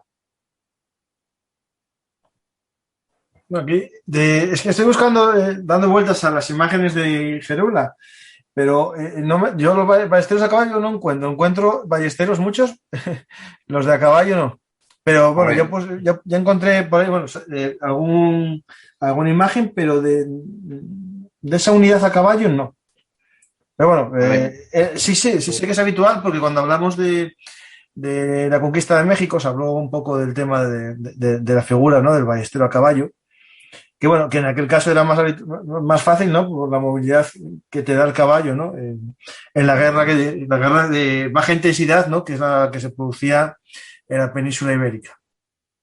Claro, y entonces, pues, mira, aquí yo ya tengo una. Es que lo tengo muy por la mano, ¿sabes? Mira. A ver, coy. Dime que lo he perdido. Ballestero. Bueno, ya te lo... Espérate. Es que me va muy lento el ordenador como tengo el zoom, ¿sabes? Ya en todo caso... En Gerula hay muchas batallas, hay muchas escenas distintas de la batalla, porque es una obra magnífica para conocer un poco los ejércitos castellanos, bueno, en este caso ya hispanos, ya, ¿no? Ese comienzo. Pero bueno, ya fuimos viendo un poco que la ballesta, ¿no?, es el final. Alguien, bueno, puede decirte que la ballesta al final es un tiro con arco, ¿no? Es una forma distinta, claro, de arco, ¿no? Bueno, eso sería un debate. ¿Se podría admitir la ballesta como arco? Claro, primero habríamos que definir, definir arco. Sí, que te echen las de la quería. Claro, primero hay que definir qué es un arco y luego ver cómo encaja ahí la ballesta. Yo siempre lo he separado, pero al final el concepto es el mismo. Lo que pasa es que el arco se tensa de forma indirecta, ¿no? O sea, con la ballesta, porque tú le pegas un tirón, pero tú no lo aguantas. Eso se queda con la nuez y ahí se queda la ballesta. Bueno, eso habría que verlo. Yo ahí tampoco me atrevo porque no quiero meter la gamba. Pero es un buen debate, sí.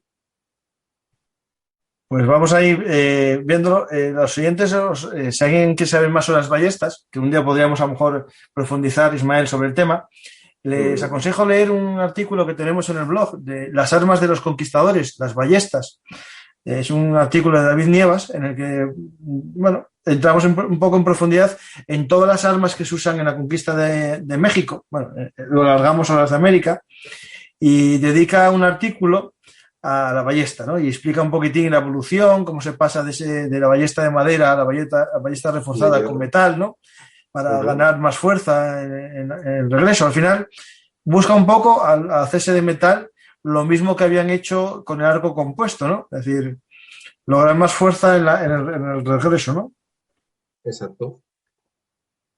O sea que bueno, es como el gran desconocido y a mí personalmente por la figura del ballestero a caballo me parece fascinante. Pero es eso, ahí hay un vacío existencial que hay que llenar de alguna manera y que yo confío que con un poquito de paciencia pues lo podamos ir descubriendo. Uh-huh. Y de hecho el hecho de ir a caballo, ¿no? Y usar la ballesta implicaba un uso distinto de la ballesta, ¿no? Porque había ballestas que se cargaban con el pie, ¿no? El pie como elemento sustentador de la tensión, otros con un crajinete, una especie de rueda, ¿no? Que se iba aumentando la tensión, y otros que permitían una tensión, digamos, solo con el brazo, ¿no? Es decir, al final a caballo me imagino que se usaría el modelo más ligero de todas las ballestas, ¿no? Te falta el cuarto. Te falta el cuarto, que era el cinto. La avancuerda, que se llamaba, que era un gancho en el cinturón. Tenía unos ganchos en el cinturón, sí, cierto. Sí. Eso es. Esta era la que yo conozco que se usaba a caballo. ¿Vale? La de se pone en el cinturón y en el pie, y le pegas un tirón con el pie hacia abajo y la cargas. Entonces, yo entiendo que la forma de combatir era, yo me acerco a galope, paro, ballestazo y me largo. Yo creo que era así, ¿vale? Porque una ballesta, es que no puedes. Vamos, igual un jinete que sepa, pues sí, pero es difícil. Entonces yo creo que la forma era esa. Yo me acerco, ballestazo y me largo de ahí. Pero tampoco quiero porque no tengo ningún tratado que me lo explique. Entonces, claro, yo no me quiero mojar. Pues ya un poco, ya que estamos abiertos, ¿no? Estamos en directo, es la ventaja de escuchar los vídeos, ¿no? que estamos grabando. Preguntan dos oyentes dos preguntas. Una, creo que me animo yo a responderla directamente. Preguntan en YouTube que si es muy habitual el uso del arco en el Imperio Turco en la época de Lepanto, y voy a decir yo, Ismael, me rectificas que sí. De hecho, solo tenían casi arcos en la batalla de Lepanto frente al uso del arcabuz por parte de las tropas cristianas, y según muchos autores, uno de ellos nuestros dúo de Flandes, David y Juan Molina, fue un poco también unos elementos que facilitó la victoria cristiana, ¿no? El uso de las armas de fuego frente al arco. Y por otro, yo creo que Ismael, más o menos respondí acertadamente que se usaban. Un elemento, el arco y el uso del arco por parte turca y el uso del empavesado por parte cristiana. ¿Por qué? Porque si yo me pongo una protección en las bordas cuando los otros me tiran flechas, yo me agacho y lo tengo de coña. Los turcos no, tenían las bordas lisas.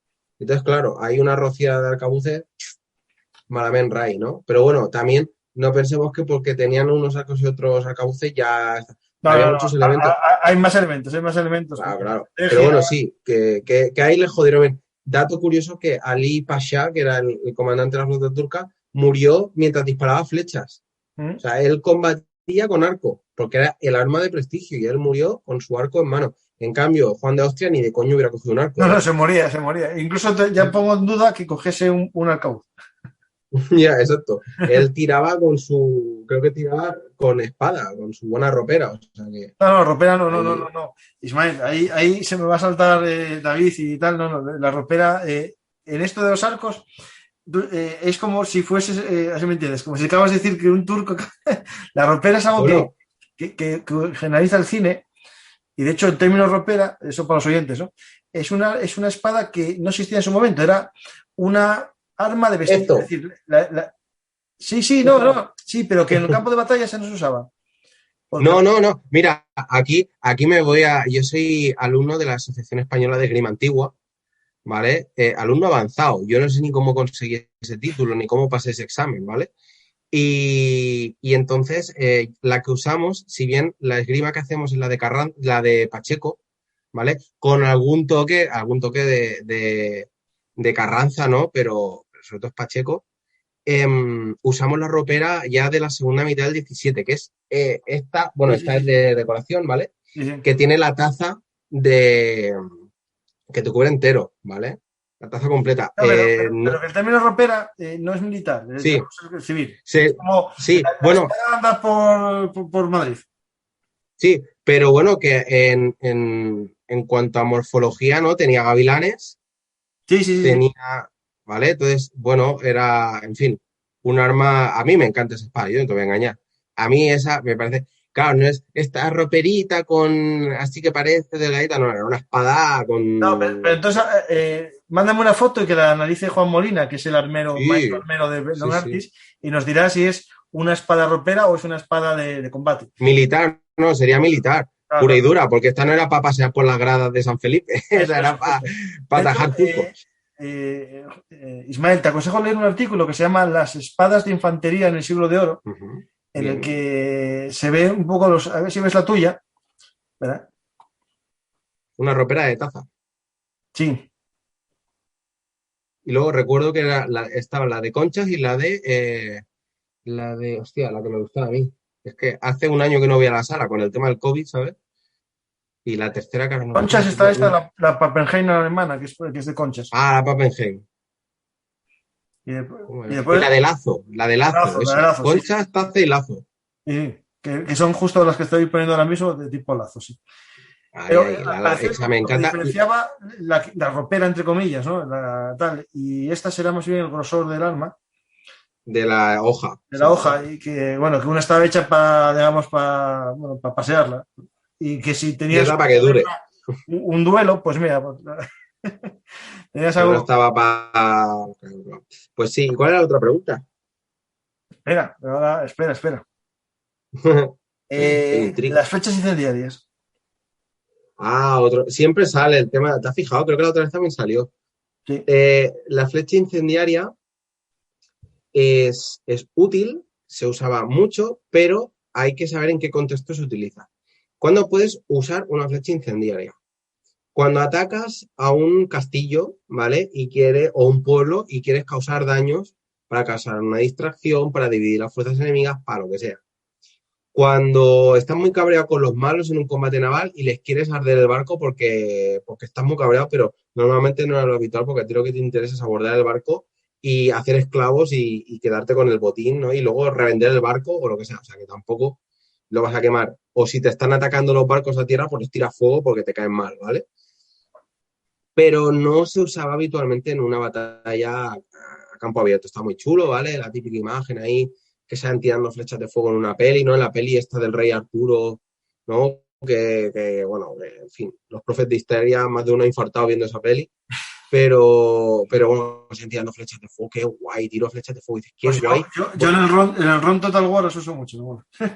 Claro, pero claro, uy, si voy a usar flechas de fuego, tú imagínate que estás Jaén, agosto de 1240, con un calor que te cagas, tiras una andanada de flechas de fuego, la hojarasca se te echa a arder, ¿sabes? Los No, rastrojos se montas te una echa a arder buenísima. todo. Claro, y sería. Mira, por ejemplo, Saladino las usó en la batalla de los Cuernos del Hattin para provocar humo, pues los cristianos no tenían agua y provocaba humo para todavía putearlos más y que tuvieran más sed.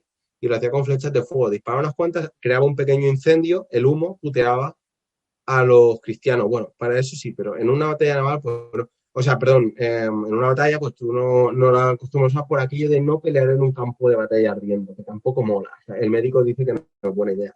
Pero sí que se usaban muchísimo y eran en su contexto muy útiles y muy famosas. De hecho, José, ahora que estamos ya como el debate final, ¿no? Un seguidor en Facebook dice lo siguiente: una ropera es como unos zapatos de vestir y una de punta y corte, que es el nombre ese, justo, como unas botas de trabajo. Son cosas que en cada contexto tienen su uso. Exacto. Sí. Eso, punta y corte era el nombre técnico de las espadas, digamos, de combate, ¿no? Pues si no hay más, yo creo que ahora solo nos falta, ¿no? Un poco describir un poco lo que vamos a encontrar en tu libro, ¿no? El arquero histórico. Es decir, ¿cómo está estructurado el libro?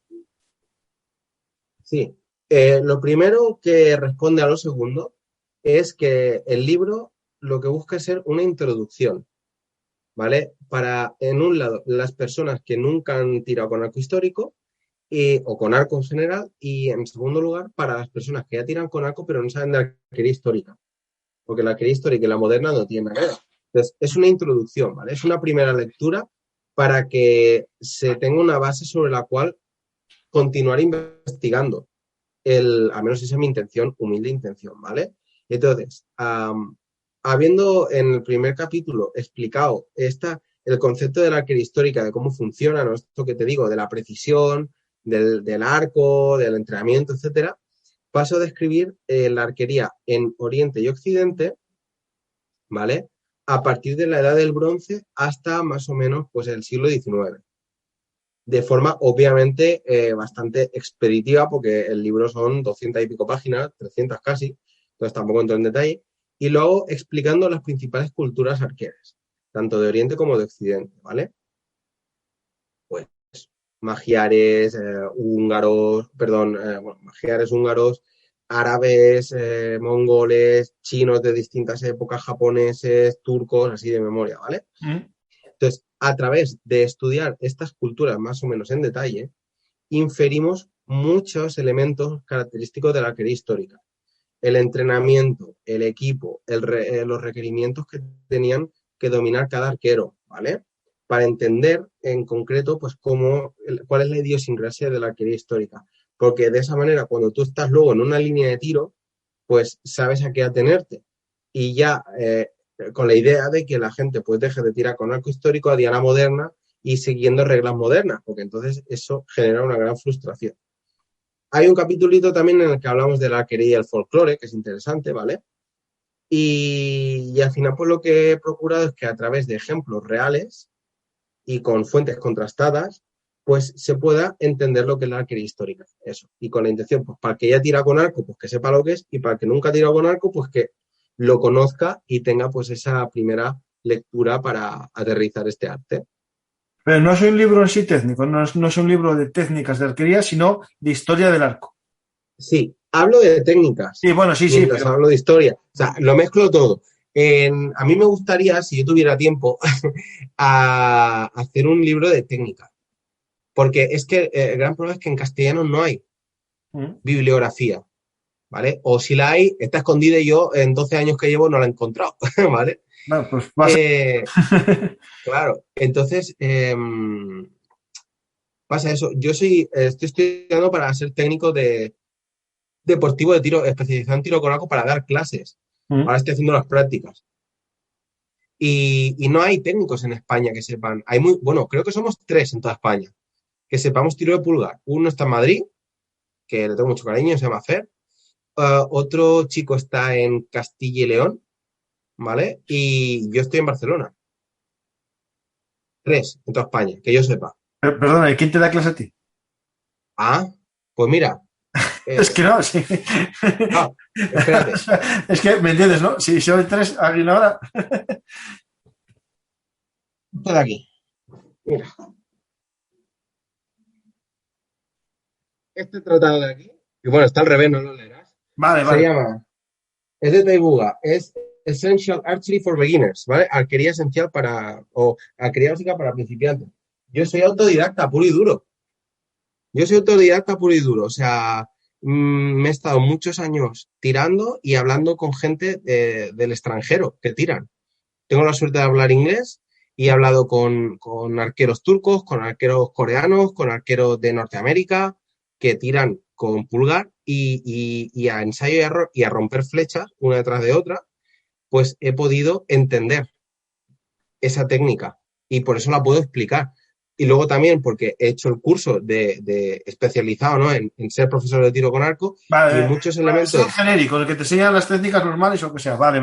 Claro, y entonces, con mi conocimiento de la técnica histórica y el tratado tiene un apartado de cómo enseñar esta técnica a la gente. O sea, es que te lo explica todo. Dice que ya está, sí, lo tienes ahí, sí. Lo tienes todo. Y luego, pues horas y horas de práctica. Y una pregunta así, que ahora me acabas de decir Estados Unidos, me vino a mí a la cabeza. La técnica de los guerreros nativos, ¿no? De los Apaches, Sioux y tal, con el arco, ¿era distinta o al final se parecía a cualquiera de los pueblos, por ejemplo, orientales, chinos o mongoles? La arquería en esta zona es un poco especial.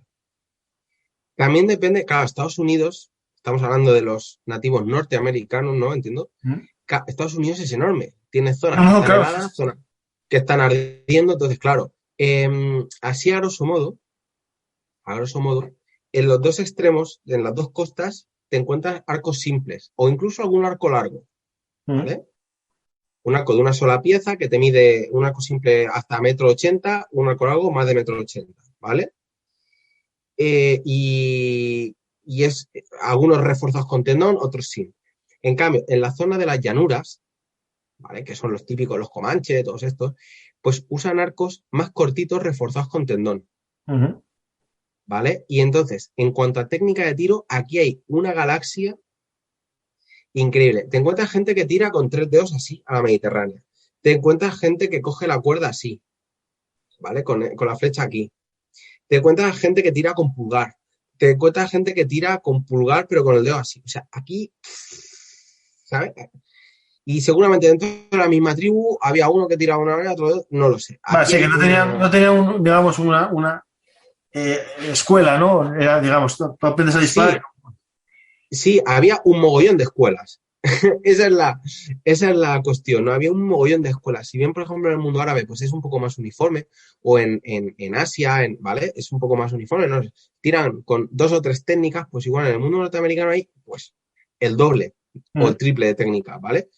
Entonces, claro, aquí nos encontramos con un tema muy amplio que yo conozco superficialmente, porque yo me centro más en el mundo europeo y asiático.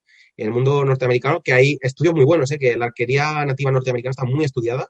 Los americanos, tú sabes que les gusta mucho la arquería y la han estudiado a base de bien. Hay muchísimos libros del tema.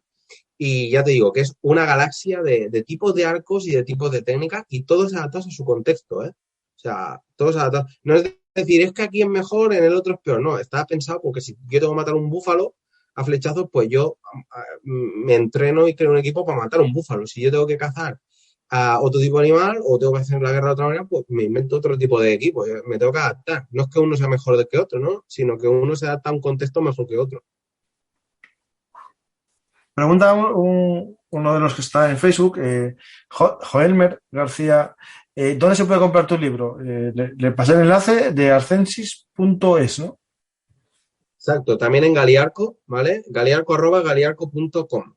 Le envías un correo y ya pues ellos te hacen toda la gestión. Vale. Comprar online. Sí, que han volado, ¿eh? O sea, han volado. Ahora mismo llevo unas 2 semanas y media o 2 semanas que dije que ya se podía comprar y quedan la mitad o menos. O sea, ha sido como, Dios, qué maravilla. Acuérdate de mí antes de que se acabe. Sí, están volando, están volando. Yo no sé cuánto van a durar los que quedan, ¿eh? O sea, que más vale que si alguien lo quiere que lo compre ya porque... Si se venden bien, que hagan más, no son tontos. Sí. A ver si hicieron un Robin Hood en el mundo de los libros y no se dieron cuenta. Mira, qué más quisiera. A lo mejor hay algún oyente que vive engañado y piensan que de la historia da mucho dinero. No. No. Vender 1000 libros en el mundo de la historia ya está muy bien y ya es casi un bestseller, ¿no? Es decir, sí. Pues Ismael, muchas gracias por tu tiempo, muchas gracias por estar conmigo otro día hablando sobre tu pasión, ¿no? El arco, y que a mí me gusta porque en el fondo es un arma que está en todas las batallas, ¿no? Hasta el siglo XX. Bueno, en el siglo XX hay un británico que usó el arco en la Segunda Guerra Mundial. No sé si lo conoces. Churchill. Sí, justo. El loco Matt Churchill, que fue tirador olímpico antes de la Segunda Guerra Mundial, y dijo, pues yo me entretengo con mi arco en las batallas, ¿no? Y también va con espada, bueno, pero ese hombre era un fuera de serie. Era un fenómeno. Digno de una película, por lo menos... Sí, yo creo que sí, porque después al final de la guerra tengo un artículo sobre lo podéis buscar, pero lo busco aquí para que lo vean, sobre él, y acabó sus tiempos intentó pedir el destino en Japón, porque se le acababa muy pronto la guerra y él quiere seguir luchando. Fíjate. Cuando acabó en el frente europeo, se fue para allí. No, que lo trajo, el tío, no tenía ganas de jarana. Sí, sí. Pues eso, Mark Churchill, buscarlo en la lupa del blog o en Google ponéis Mark Churchill como el presidente, Bellum Artis, y podéis ver un poco su historia. Es arquero de la Segunda Guerra Mundial. Pues nada, Ismael, muchas gracias por contarnos estas historias del arco, ¿no? Y de sus arqueros, ¿no? Como tú leí en el comienzo del programa, en tu prólogo, ¿no? Esas personas que, bueno, que tenían en la misma arma, ¿no? Y la misma pasión y se mataban entre ellos sin saber a veces por qué, ¿no? Pues el arco tiene digamos, esa característica que después se generaliza con el arma de fuego, ¿no? El hecho de que mueres sin saber quién te mató, ¿no? Cosa que en la espada, en la lanza, bueno, el combate era más humano, ¿no? Podemos decirlo. Aquí dirá que es una burrada decir que es humano la guerra, ¿no? Pero sí es verdad que, bueno, que cuando te matan de lejos no sabes quién te mató. Eso es por lo que en muchas culturas no gustaba, ¿no? No gustaba el arco porque como que te alejaba, ¿no? No era de cobarde, ¿no? Por eso tenemos como ejemplo de cobarde, ¿no? De la historia a Paris, ¿no? Con su arco, ¿no? Exacto. Sí. Pero luego los que escribían eso, bien que se ponían detrás de los arqueros cuando había que correr, ¿sabes? Hombre, había que... evidente. Ironías de la vida. No tengo dudas ninguna. Yo como bromeé alguna vez y pregunté en Facebook, ¿no? Alguna vez que pusimos publicaciones, ¿dónde te gustaría estar en la Segunda Guerra Mundial? Yo lo tengo muy claro, muy claro, en el Estado Mayor de cualquier ejército, especialmente el estadounidense en Washington, que ahí no cae ni una bomba, ¿no? Ahí está, bien pensado. Yo hablo de historia, ¿no? Y hablo de guerras, ¿no? Pero yo no me gusta la guerra, digamos, no quiero que haya guerras. Es decir, yo estudio el fenómeno de la guerra, las explico, doy sus motivos, pero yo no quiero que haya guerras. Es decir, hay gente que confunde, ¿no? La historia militar, ¿no? Con que te gusta la muerte, ¿no? Y te gusta matar gente, ¿no? Es todo lo contrario. A veces es importante conocer los conflictos para que no se reproduzcan y para que no se vuelvan a dar. Y también, ya que se dio el fenómeno de una guerra, ¿no? Bueno, me generar a aquellas personas que lucharon por ella. Y en este caso, a los arqueros, ¿no? Y todas sus técnicas que podéis conocer en el libro El arquero histórico de Ismael Hernández Rueda, ¿no? El tercer apellido Rueda, sí. Y Ismael, ¿algo más tienes que decir a los oyentes? Un poco, alguna anécdota sobre el arco.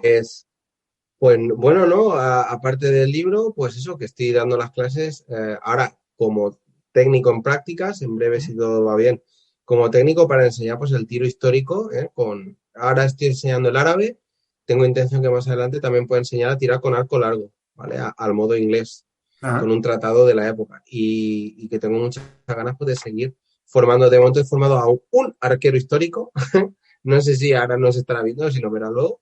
Y que nada, que esto es un mundo que permite recrear muy bien la historia, que te permite tener las mismas agujetas que tenía Gengis Khan y que invito a todo el mundo pues a que si en algún momento lo prueba, pues que se acuerde del arquero histórico para lo que haga falta. Pues tenemos aquí tu libro, tenemos los enlaces a tu Instagram, ¿no? El arquero histórico, que ahí vas poniendo, también tienes en Facebook. Y eres miembro de una asociación, ¿no? De la Asociación de Arquería Histórica, ¿no?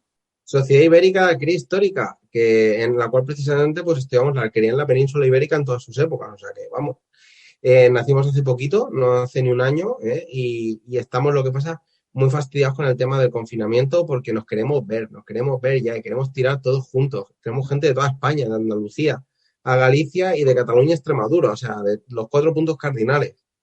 Y les envío un saludo enorme. Y a ver si pues nos podemos ir viendo y podemos ir creciendo. Y lo que hacemos es eso, ¿no? Recuperar pues las tradiciones. Mira, aquí tengo en la portada de mi libro, la veis ahí, este es un chico que es de Lleida, que es de un grupo de recreación que se llama Falcons de Lleida, ¿vale? Está haciendo de arquero del siglo XI, árabe, y aquí detrás es ese y este Josan, que es un arquero pues cristiano, ¿no? Con su arco largo, ¿vale? Recreadores históricos aquí a tope. Sí. Entonces, son parte de SIA y como estos todos, unos cracks y unas cracks. O sea que estoy contentísimo. Pues a mí la recreación histórica no la hago, pero tengo muchas ganas algún día de ponerme, pero me gusta verla y de hecho me gusta mucho usarla en mis artículos, ¿no? Como forma de conocer la historia, porque si está bien hecha es la mejor forma de conocer, en este caso, la arquería o la panoplia, ¿no? Porque bueno, una ilustración está bien, pero si ves una fotografía bien hecha, pues a ver, te acerca más, ¿no? Porque la ilustración, aunque esté muy bien hecha, ¿no? Hay ilustraciones perfectas, una foto, no sé, se asocia un poco más, ¿no? Nos metemos un poco más. Mira, si estabas vestido así, pues a mí me quedaría parecido, ¿no? Es más Claro.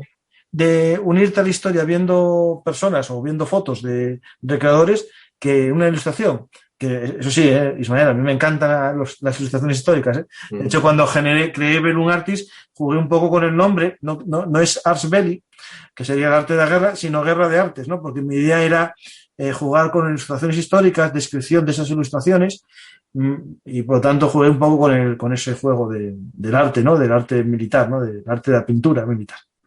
Muy bien, qué chulo. Sí, pues ahí vamos y bueno, gracias a ello conocí a grandes ilustradores, a grandes artistas, ¿no? Y tengo entrevistas con casi todos los grandes ilustradores internacionales, hice preguntas y me fueron ellos contestando. Si lo buscan en el blog, buscáis entrevistas y salen estas entrevistas a grandes ilustradores de Osprey. Si a alguien le gustan los libros de Osprey, casi todos los ilustradores pasaron por mis manos. Qué chulo. Sí. Y de hecho, el único que me queda ahí es Dalmau, que es amigo mío y hablamos muchos días. Y si escucha este programa, a ver si ya hacemos una vez la entrevista y que sea en este formato. Pues, Ismael, muchas gracias por tu tiempo, muchas gracias por hablar de arquería histórica. Y a los oyentes os recuerdo que también podéis ser videntes, ¿no? Podéis ver también las historias habladas de Bellum Artis en YouTube, en nuestro canal de Bellum Artis, donde iremos publicando algunos programas por adelantado en modo estreno, en vídeo, y después pasarán ya al formato podcast habitual, que se reproducirá en iVoox y en iTunes, en Google Podcast y en los demás medios. Pero si queréis ser pioneros, suscribiros ya a nuestro canal en YouTube. También en Facebook podéis ver los directos, pero no es tan fácil el acceso a ver el historial de vídeos como en YouTube. Por lo tanto, a todos aquellos que estéis viendo ahora mismo este vídeo en YouTube, en Facebook, perdonad, os aconsejo suscribiros a YouTube.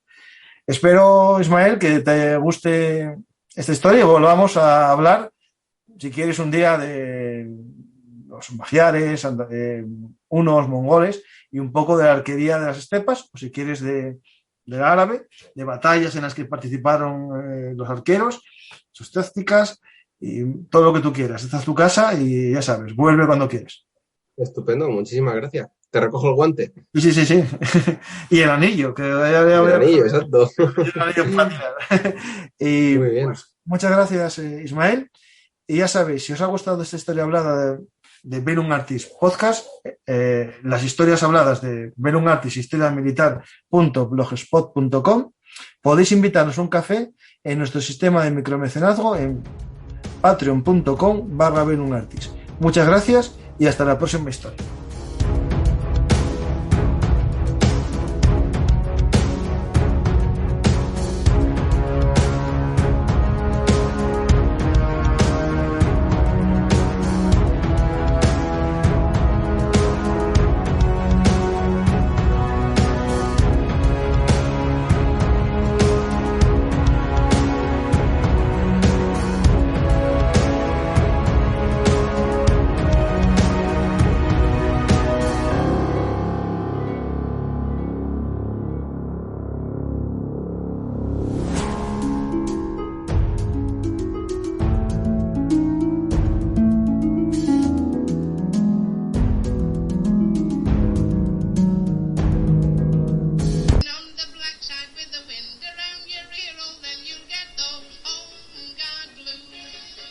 Ya sabéis, Bellum Artis, historia militar, es historia hablada. Estamos, como siempre, en todas las redes sociales, pero recordad, ahora nuestra dirección es belunartishistoriamilitar.blogspot.com. No os olvidéis, Belun Artis es el blog de la historia militar. Muchas gracias.